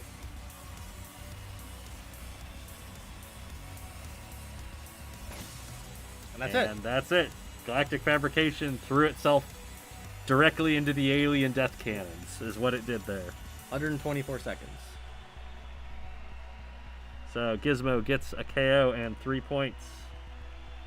So that is 6 points for Hive. All of you can now just tie at best. Really needs to if it wants to get itself out of the basement of Division 1, too. They are down there. Oh, they got to go through Mammoth in the heavyweights. Gizmo and Shunt, drinking buddies? I could see that happening, yeah. Gizmo's not old enough to drink. No, definitely. Definitely not, no. So, in the heavyweights, Hive Academy has Mammoth, which is 2 overhead and 2 side-hinged Warpick-style axes. Cinnamon is for Valley View Robotics Club. It's got that spiked wedge scoop. Neither of these robots are invertible. Mammoth has proven to be extremely gutsy and durable in its fights, and is one of the top-ranked heavyweights, I think. Yeah, Mammoth is the number 2 ranked heavyweight with 18 points. It's been really clawing out for KOs. I think all of its wins have been KOs. So yeah, and it's taken a long time. Mammoth has been doing it when it's like really badly damaged. So predictions for Mammoth and Cinnamon.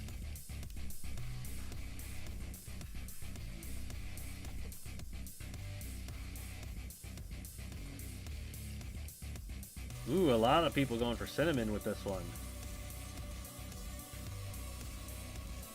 Mammoth does tend to kind of rear up when it swings, so I could definitely see Cinnamon getting under it, maybe pushing it around a little bit. If Cinnamon can get it to the wall and get it to pull itself out like Vacuity, Yeah. it's possible. Let's see what happens. So Mammoth immediately striking first. And Cinnamon not really answering, but it's got Mammoth up on the scoop now. It's lost the top scoop, but it's got Mammoth against the wall. Pushing it around well. Oh, Mammoth into the grinder now. Cinnamon risking its wheels. Mammoth not really able to do much while it's just sticking up in the air. Oh, and Mammoth is just shut off. Cinnamon takes advantage and goes right in the back of it. So that extender off the top of Cinnamon's come off. Cinnamon just kind of charging in. Is that one of Mammoth's spikes has come off? Mammoth's spikes has come off. Cinnamon going for a wheel. Oh, it got the right side axe off. Is what happened with that one attack. Oh, a good charge! And it got it out! Wow! Cinnamon got a ring out. 56 seconds. That is Cinnamon's first ring out.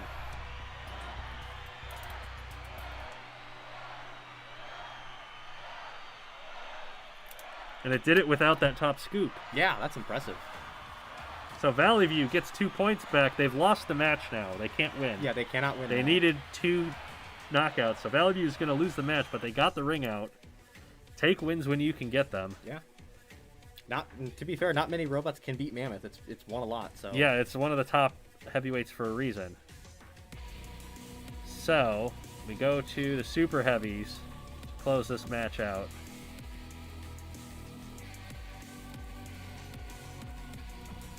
Hive and Chemical X.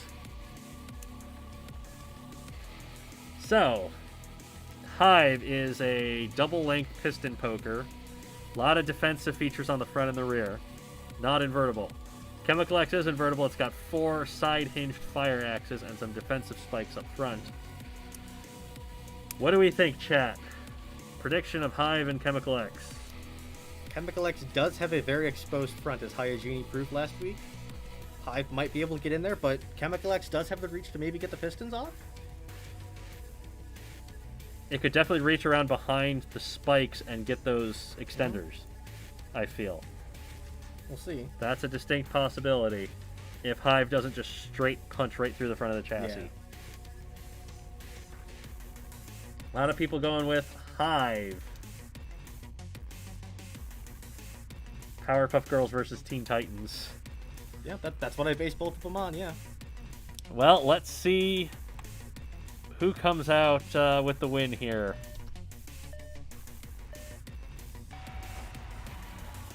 Chemical X putting those spikes forward. Big shot right but away. It did take a hit to the chassis. And then we've got to restart. Physics.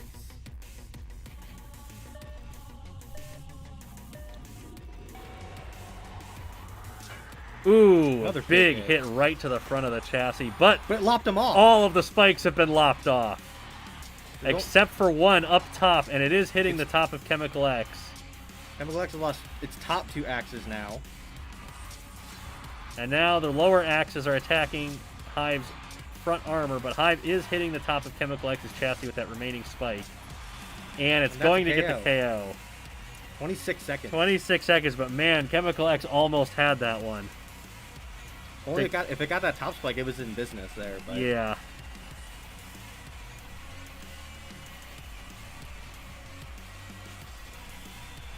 Just goes to show, do not leave the chassis exposed on the front of robots. Yep. Super heavyweights especially, they will take advantage. Especially in the super heavyweights, yeah. So, Hive, 9-2 win. definitely going to pad the lead they have in Division 1 now. Yes, they are cementing their lead in Division 1 at this point. Heavy Metal, I believe, only scraped across 6 points, so they definitely did gain it there.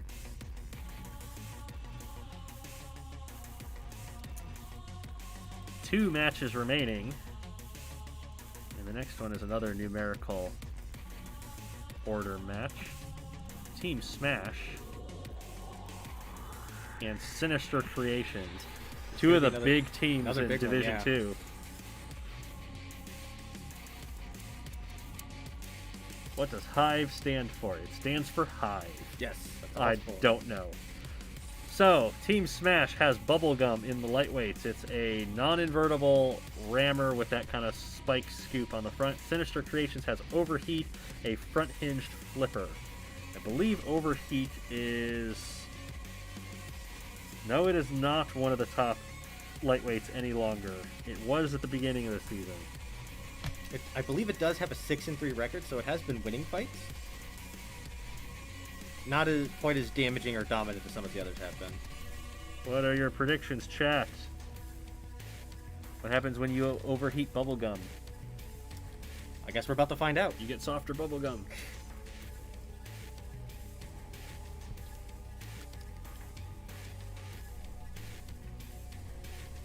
Overheat for having a better designed wedge. We will see. That's a reasonable opinion to have here. Bubblegum has a lot of drive power and it's known for knocking itself over, so let's see what happens. It looks like Bubblegum's got the better or the lower wedge. But Overheat's going to the side of it. Bubblegum's wedge does do damage. I can see at least a little bit of damage on Overheat's chassis. Overheat struck once with that front hinge flipping arm, but Bubblegum's going to scoop it right up. Not able to do anything, though.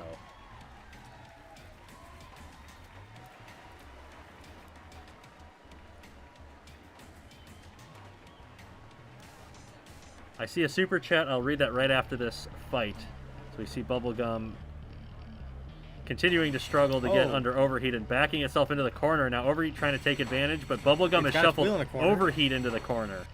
Taking a lot of damage from the grinder there. Once again, Bubblegum trying to shuffle Overheat into the grinder again. Oh! Bubblegum flipped itself over, hitting the wedge of Overheat too hard. It's trying to just throw its wheels at the ground and get enough traction to flip over. And it's not working. Overheat's going to put Bubblegum onto the grinder. And Bubblegum's going to take a lot of damage in the process. And now it is stuffed against the wall. Overheat backs off, making sure there's no pin. And Overheat's going to take the easy TKO.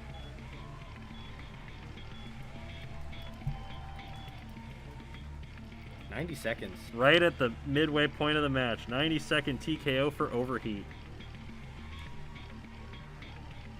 Sometimes it's not about winning the match, or sometimes it's not about winning the fight. It's about letting your opponent lose it. Yes.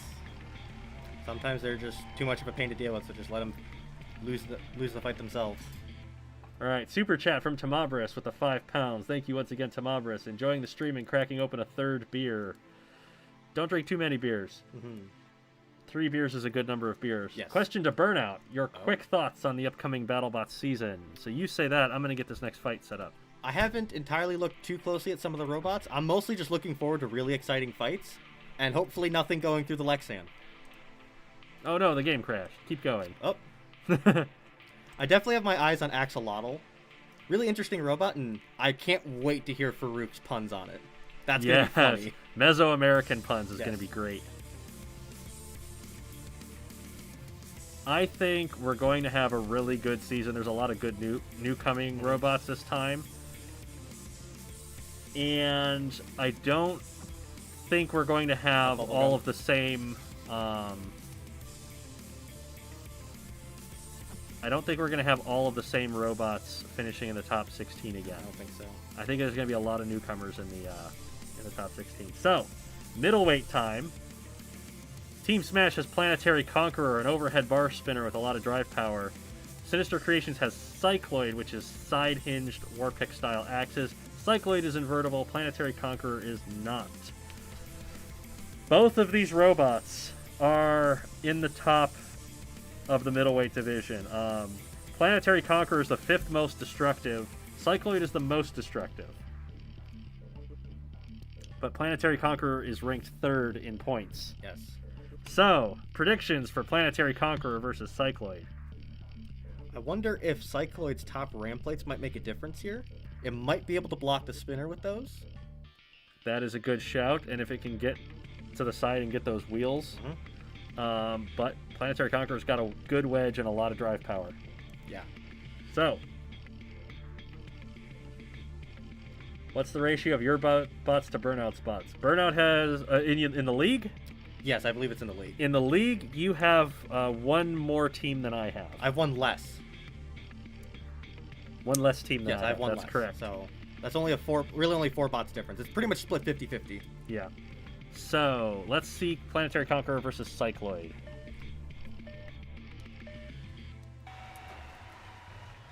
Ooh, a big hit to start. They've tied their weapons up with each other. Cycloid doing damage to the wedge.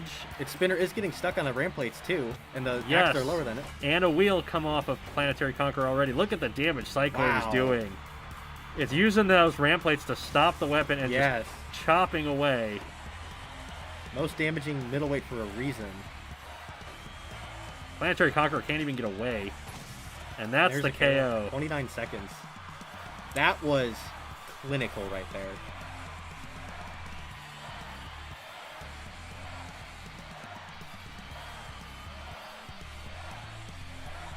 And so that is Sinister up 5-0. Wow. Still a chance for Team Smash to win, though. Team Smash can still come back with 2 KOs to win it.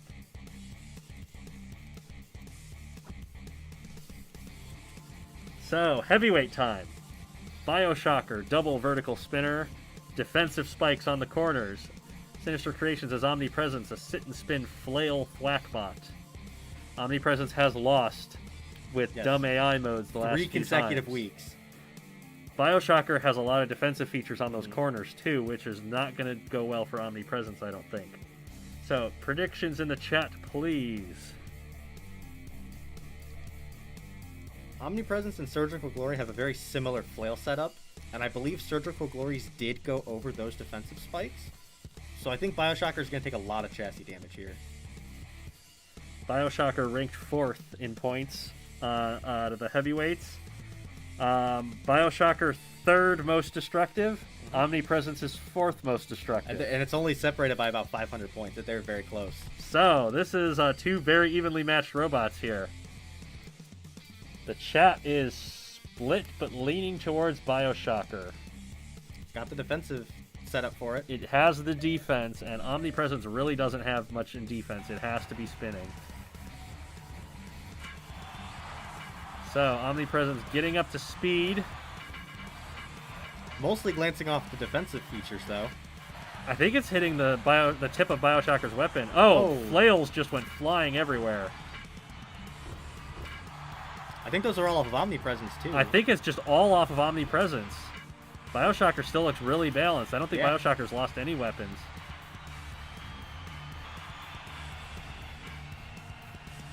Omni trying to get up to speed, but it's hitting those defensive spikes on Bioshocker.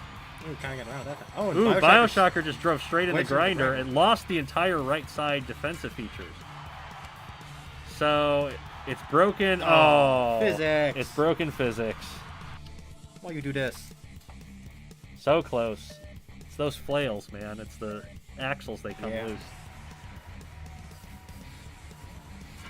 So, Omnipresence waiting until it gets up to Bioshocker to start spinning. Kind of wedged in there. That was a bad idea because Bioshocker's got it stopped and is trying to get to that wheel. Now it's up to speed. Now it's getting up to speed, and Bioshocker's going to just steadily work on getting rid of those flails. Not really going in for a hit, just letting it try to break its weapon off on its own. That's a really good strategy. It absolutely is, and it's working in Bioshocker's favor here. All the flails are gone now. Spinning the other way. Almost exposed its wheel. Bioshocker trying to get in and use those defensive spikes to allow it to get into Omnipresence's chassis. Omnipresence trying to get behind it with those last 2 remaining spikes. Ooh, Bioshocker not happy with physics, but they've recovered, and now a wheel. we're gonna let Yeah, we're still gonna didn't let really it change that go. much. Doesn't really affect the strategic outcome. That's another axle that's come off. Man, absolutely disassembling Omnipresence here. Yes, we saw this with Surgical Glory Yeah. too. Very common theme here against sit and spin robots is that Bioshocker can just take them apart. Yes, and that's control board hits now, and Omnipresence doesn't have much longer. There it is. 85 seconds. A lot of damage points scored too.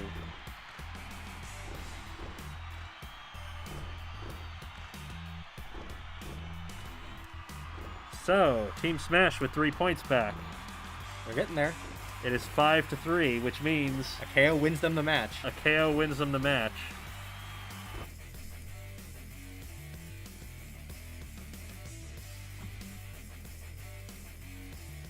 And now we've got two of the most ridiculously over-weaponed robots in the league Oh boy. to decide the match. Yeah, this is going to be nuts. So, Team Smash has id. 4 piston pokers with racks of spikes on them. Very aggressive and destructive. Yes, very aggressive. Sinister has Rabid Fox with 4 vertical spinners on it. Not as aggressive. It normally flips itself over, but when it's upside down, its spinners are resting right on top of the opponent. It can do a lot of damage rolling over robots. So, predictions for id versus Rabid Fox. I have a feeling I know how this might go, and it might get silly. I have a feeling you're probably wrong. You know what I'm referencing, though. No, I don't. Blackbird is referencing what does the fox say, though. Just screeching noises I don't want to make, so my voice is going to go. Probably. Let's find out. Most of the chat going with id on this one.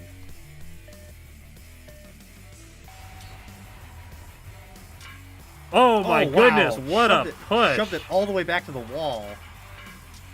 Look at id just diving in there. Lost a lot of its spikes, Absolutely though. aggressive as all hell. It's lost all but one of the racks of spikes.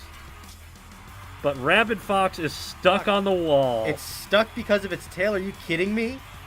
It's going to get counted out here. Wow. 28 seconds. That's insane. Id with a TKO in 28 seconds, getting it stuck to the wall. That is not one I've seen before.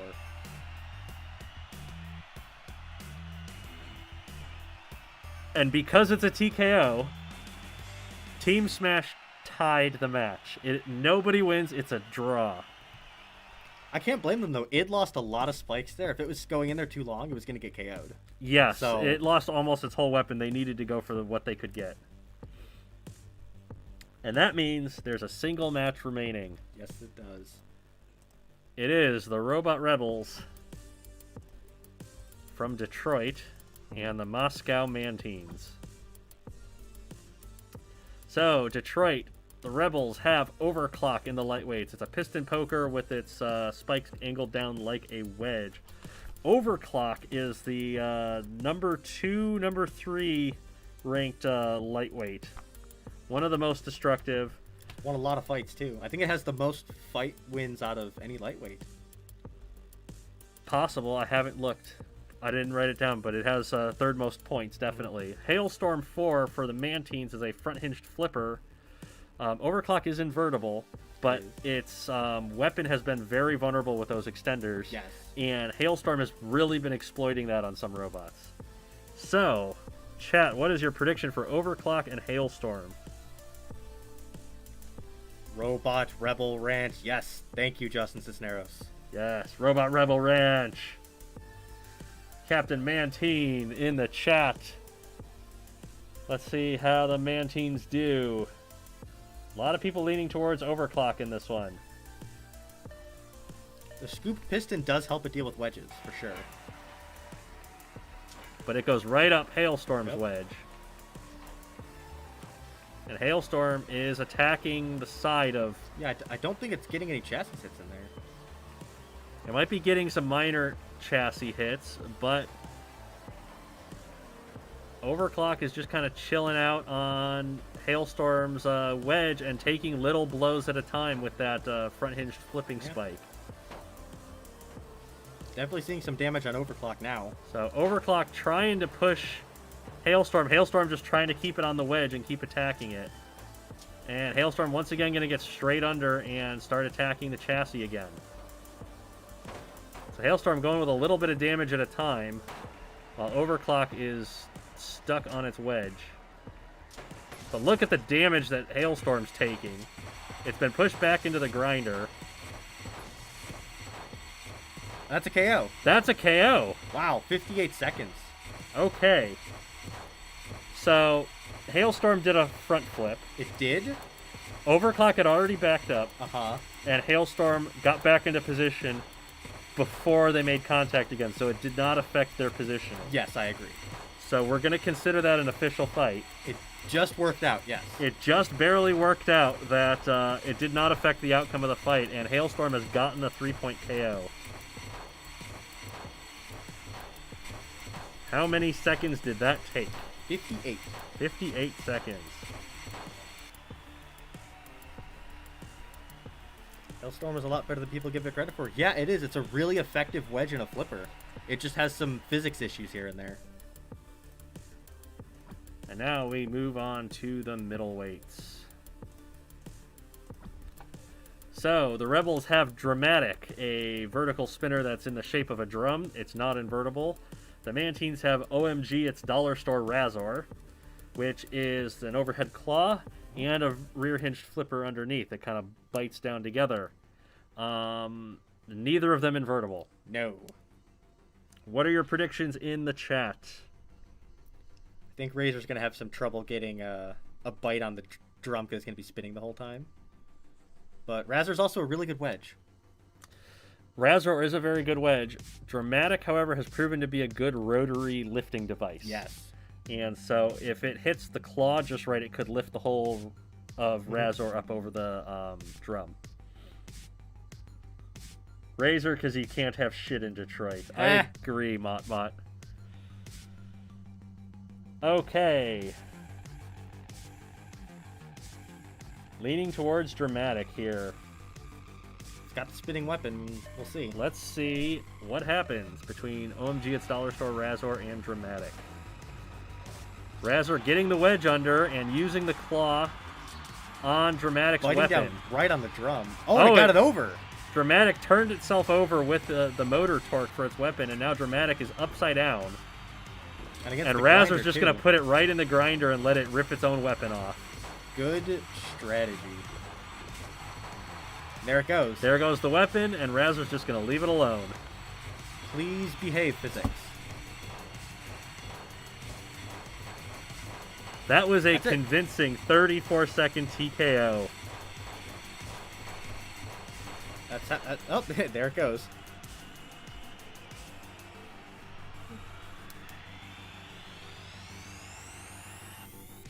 Well, the Mantines up 5-0 already. Easy win for Razor. Yeah, I know. Razor bit down and didn't let go. Yeah. Pretty typical Razor fight, if you ask me. So, heavyweight time. Wrong team, Mike. It is Zika for the Robot Rebels, a triple rear-hinged flipper. No damaging weapons on the front, just some defensive stuff on the back. The Mantines have Tougher Than Nails, which is kind of side-hinged hammer crusher. Surprisingly destructive for a robot that doesn't have a whole lot of weapon actuation. So, chat, what do you think for Zika versus Tougher Than Nails? I feel like we might have a robot sent to space today, and not because of the physics engine. Zika has gotten some ring outs. It has. It does not have the firepower. It doesn't have the damage potential that Tougher Than Nails has. And that really has hurt Zika in a number of fights. And the sledgehammers are honestly just good defense for Tougher Than Nails, too. They can be. Lots of people predicting Zika on this one.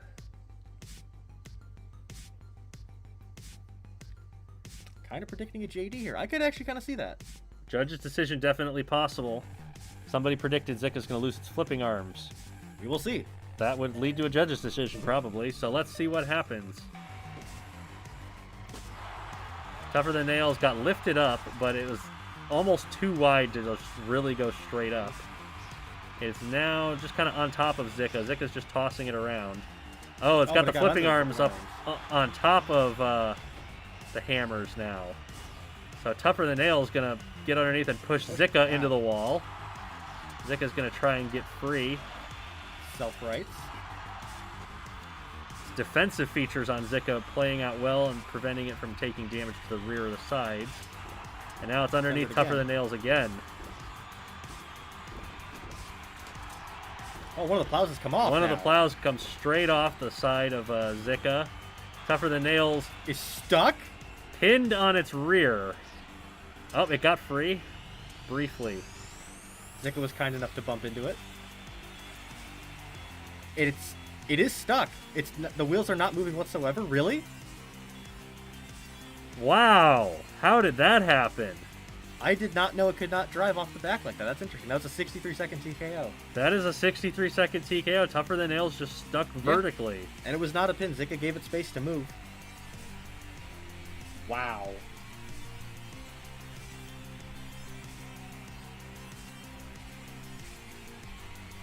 So the Red Bulls have got 2 points back. And that is 5-2. You need a KO to tie. And they're up against the wrong robot to get a KO on. Yes, they are. So, the Robot Rebels have Heart Attack.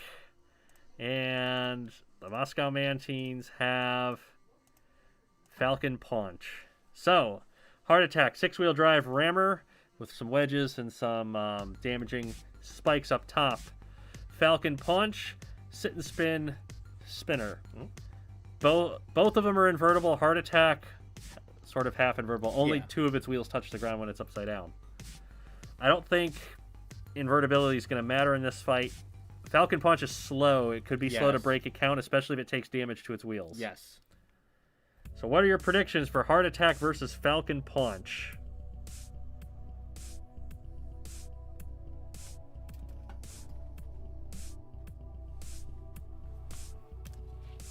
And if Captain Mantine is still in the chat, he will be pleased to know that Falcon Punch is the 5th most destructive super heavyweight in the league, and also ranked, tied for, it's ranked 5th in points.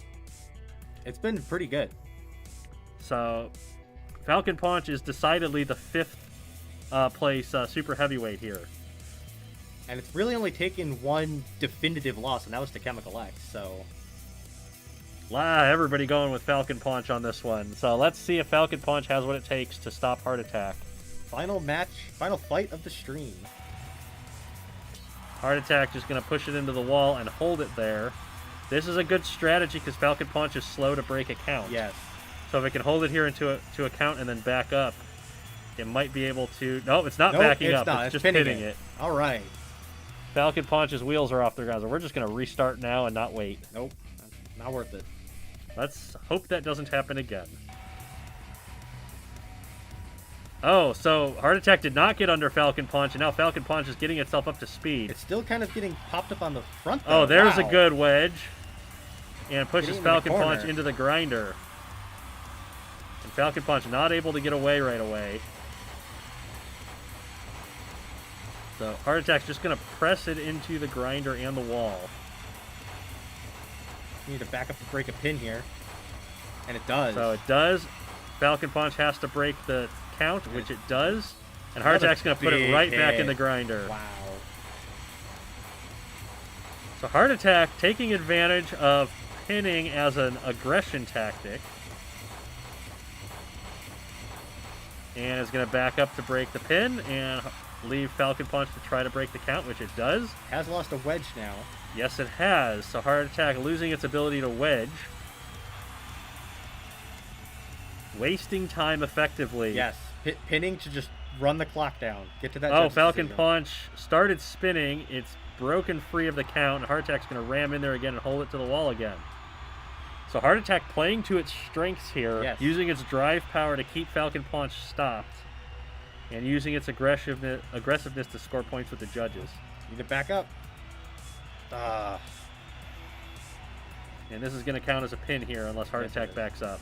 It did back up. And Falcon Punch And broke the Falcon count. broke the count. Good. We're now halfway through the fight. One fist broken off of Falcon Punch and that ram plate in the center of Heart Attack's rammer. Now spinning the other way. Oh, there goes the other wedge. So Heart Attack's lost its wedging ability. Oh, lost the whole front spike Holy assembly. crap. Wow. Now it's basically next generation at this point. It's just a chassis now. And it's taking damage trying to push Falcon Punch into the wall. Falcon Punch needs to break the count while stuck to debris. It's having a hard time. And it Oh, just broke the got it. count. So Heart Attack still going with that. Try to pin it to the wall and hope for the best strategy. Falcon Punch up to speed. Doing more damage. Oh, There was a wheel. wheel. So now Heart Attack's drive is compromised. 30 seconds remaining. Can Heart Attack hold on? This is a good fight. Oh, big what a hit. hit. Control board hits. And that's it. That's a KO with 20 seconds Wow. left for Falcon Punch. That was a really good fight, honestly. Heart Attack had that in control for so long, but it just didn't have the durability.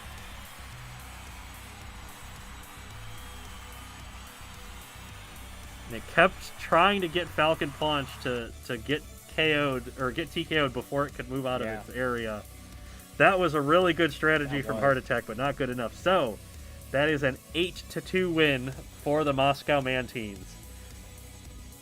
They are just below middle of the table in Division 1, and this is a good points haul for Yes, them. they were only about 3 points out of a playoff spot, though. Yes. So they're definitely going to jump up now. So that is a really good points day for the Mantines. And that is it for our matches today. Yeah. That was actually a really eventful week. Some good fights in there. Some very good fights. Very entertaining stuff. Match of the week at the end, maybe? Yeah, I think so. That was a really entertaining fight. That Great was way to end the really stream. entertaining. So, if you want to vote on Match of the Week, actually, we're going to put up a poll on the Robot Rampage Twitter account, @RobotRampage, where we also post results and standings and all kinds of stuff over there. You can chat about the Robot Rampage League all you want in the Discord server linked in the description. We have a place to talk about the league and a place to show off robots you're building for the league as well. Anything else you want to add? You can follow the Heavy Metal Robotics team, the IRL version, on Facebook. Yes, our actual real-life Heavy Metal Robotics team on Facebook now, which is the two of us. What does the chat have to say before we go? Thanks for the stream, guys. How's bowling? We've not been going bowling because of COVID. Yeah, our state just shut down the bowling alleys again, so haven't gotten a chance to go. Yep, and I've not been going because nobody at the bowling alley wears masks, No, so they I'm like, don't. no bowling for a while. Try to apply for the next Robot Rampage League. Yes, we are going to open up Season 2 for viewers to participate after Season 1 is complete. Yes. We don't even have the building rules finalized yet. All that's going to come out after Season 1. Take the time to get Robot Arena 2, learn how to play it, enjoy the league, and then we'll focus on Season 2 after the first season is done. So, yeah, you can subscribe to the channel, subscribe and follow Heavy Metal Robotics on Facebook, follow Robot Rampage League on Twitter, join the Discord server, and myself and Burnout RCT22 Yes. will see you next week in the Robot Rampage League for Week 11.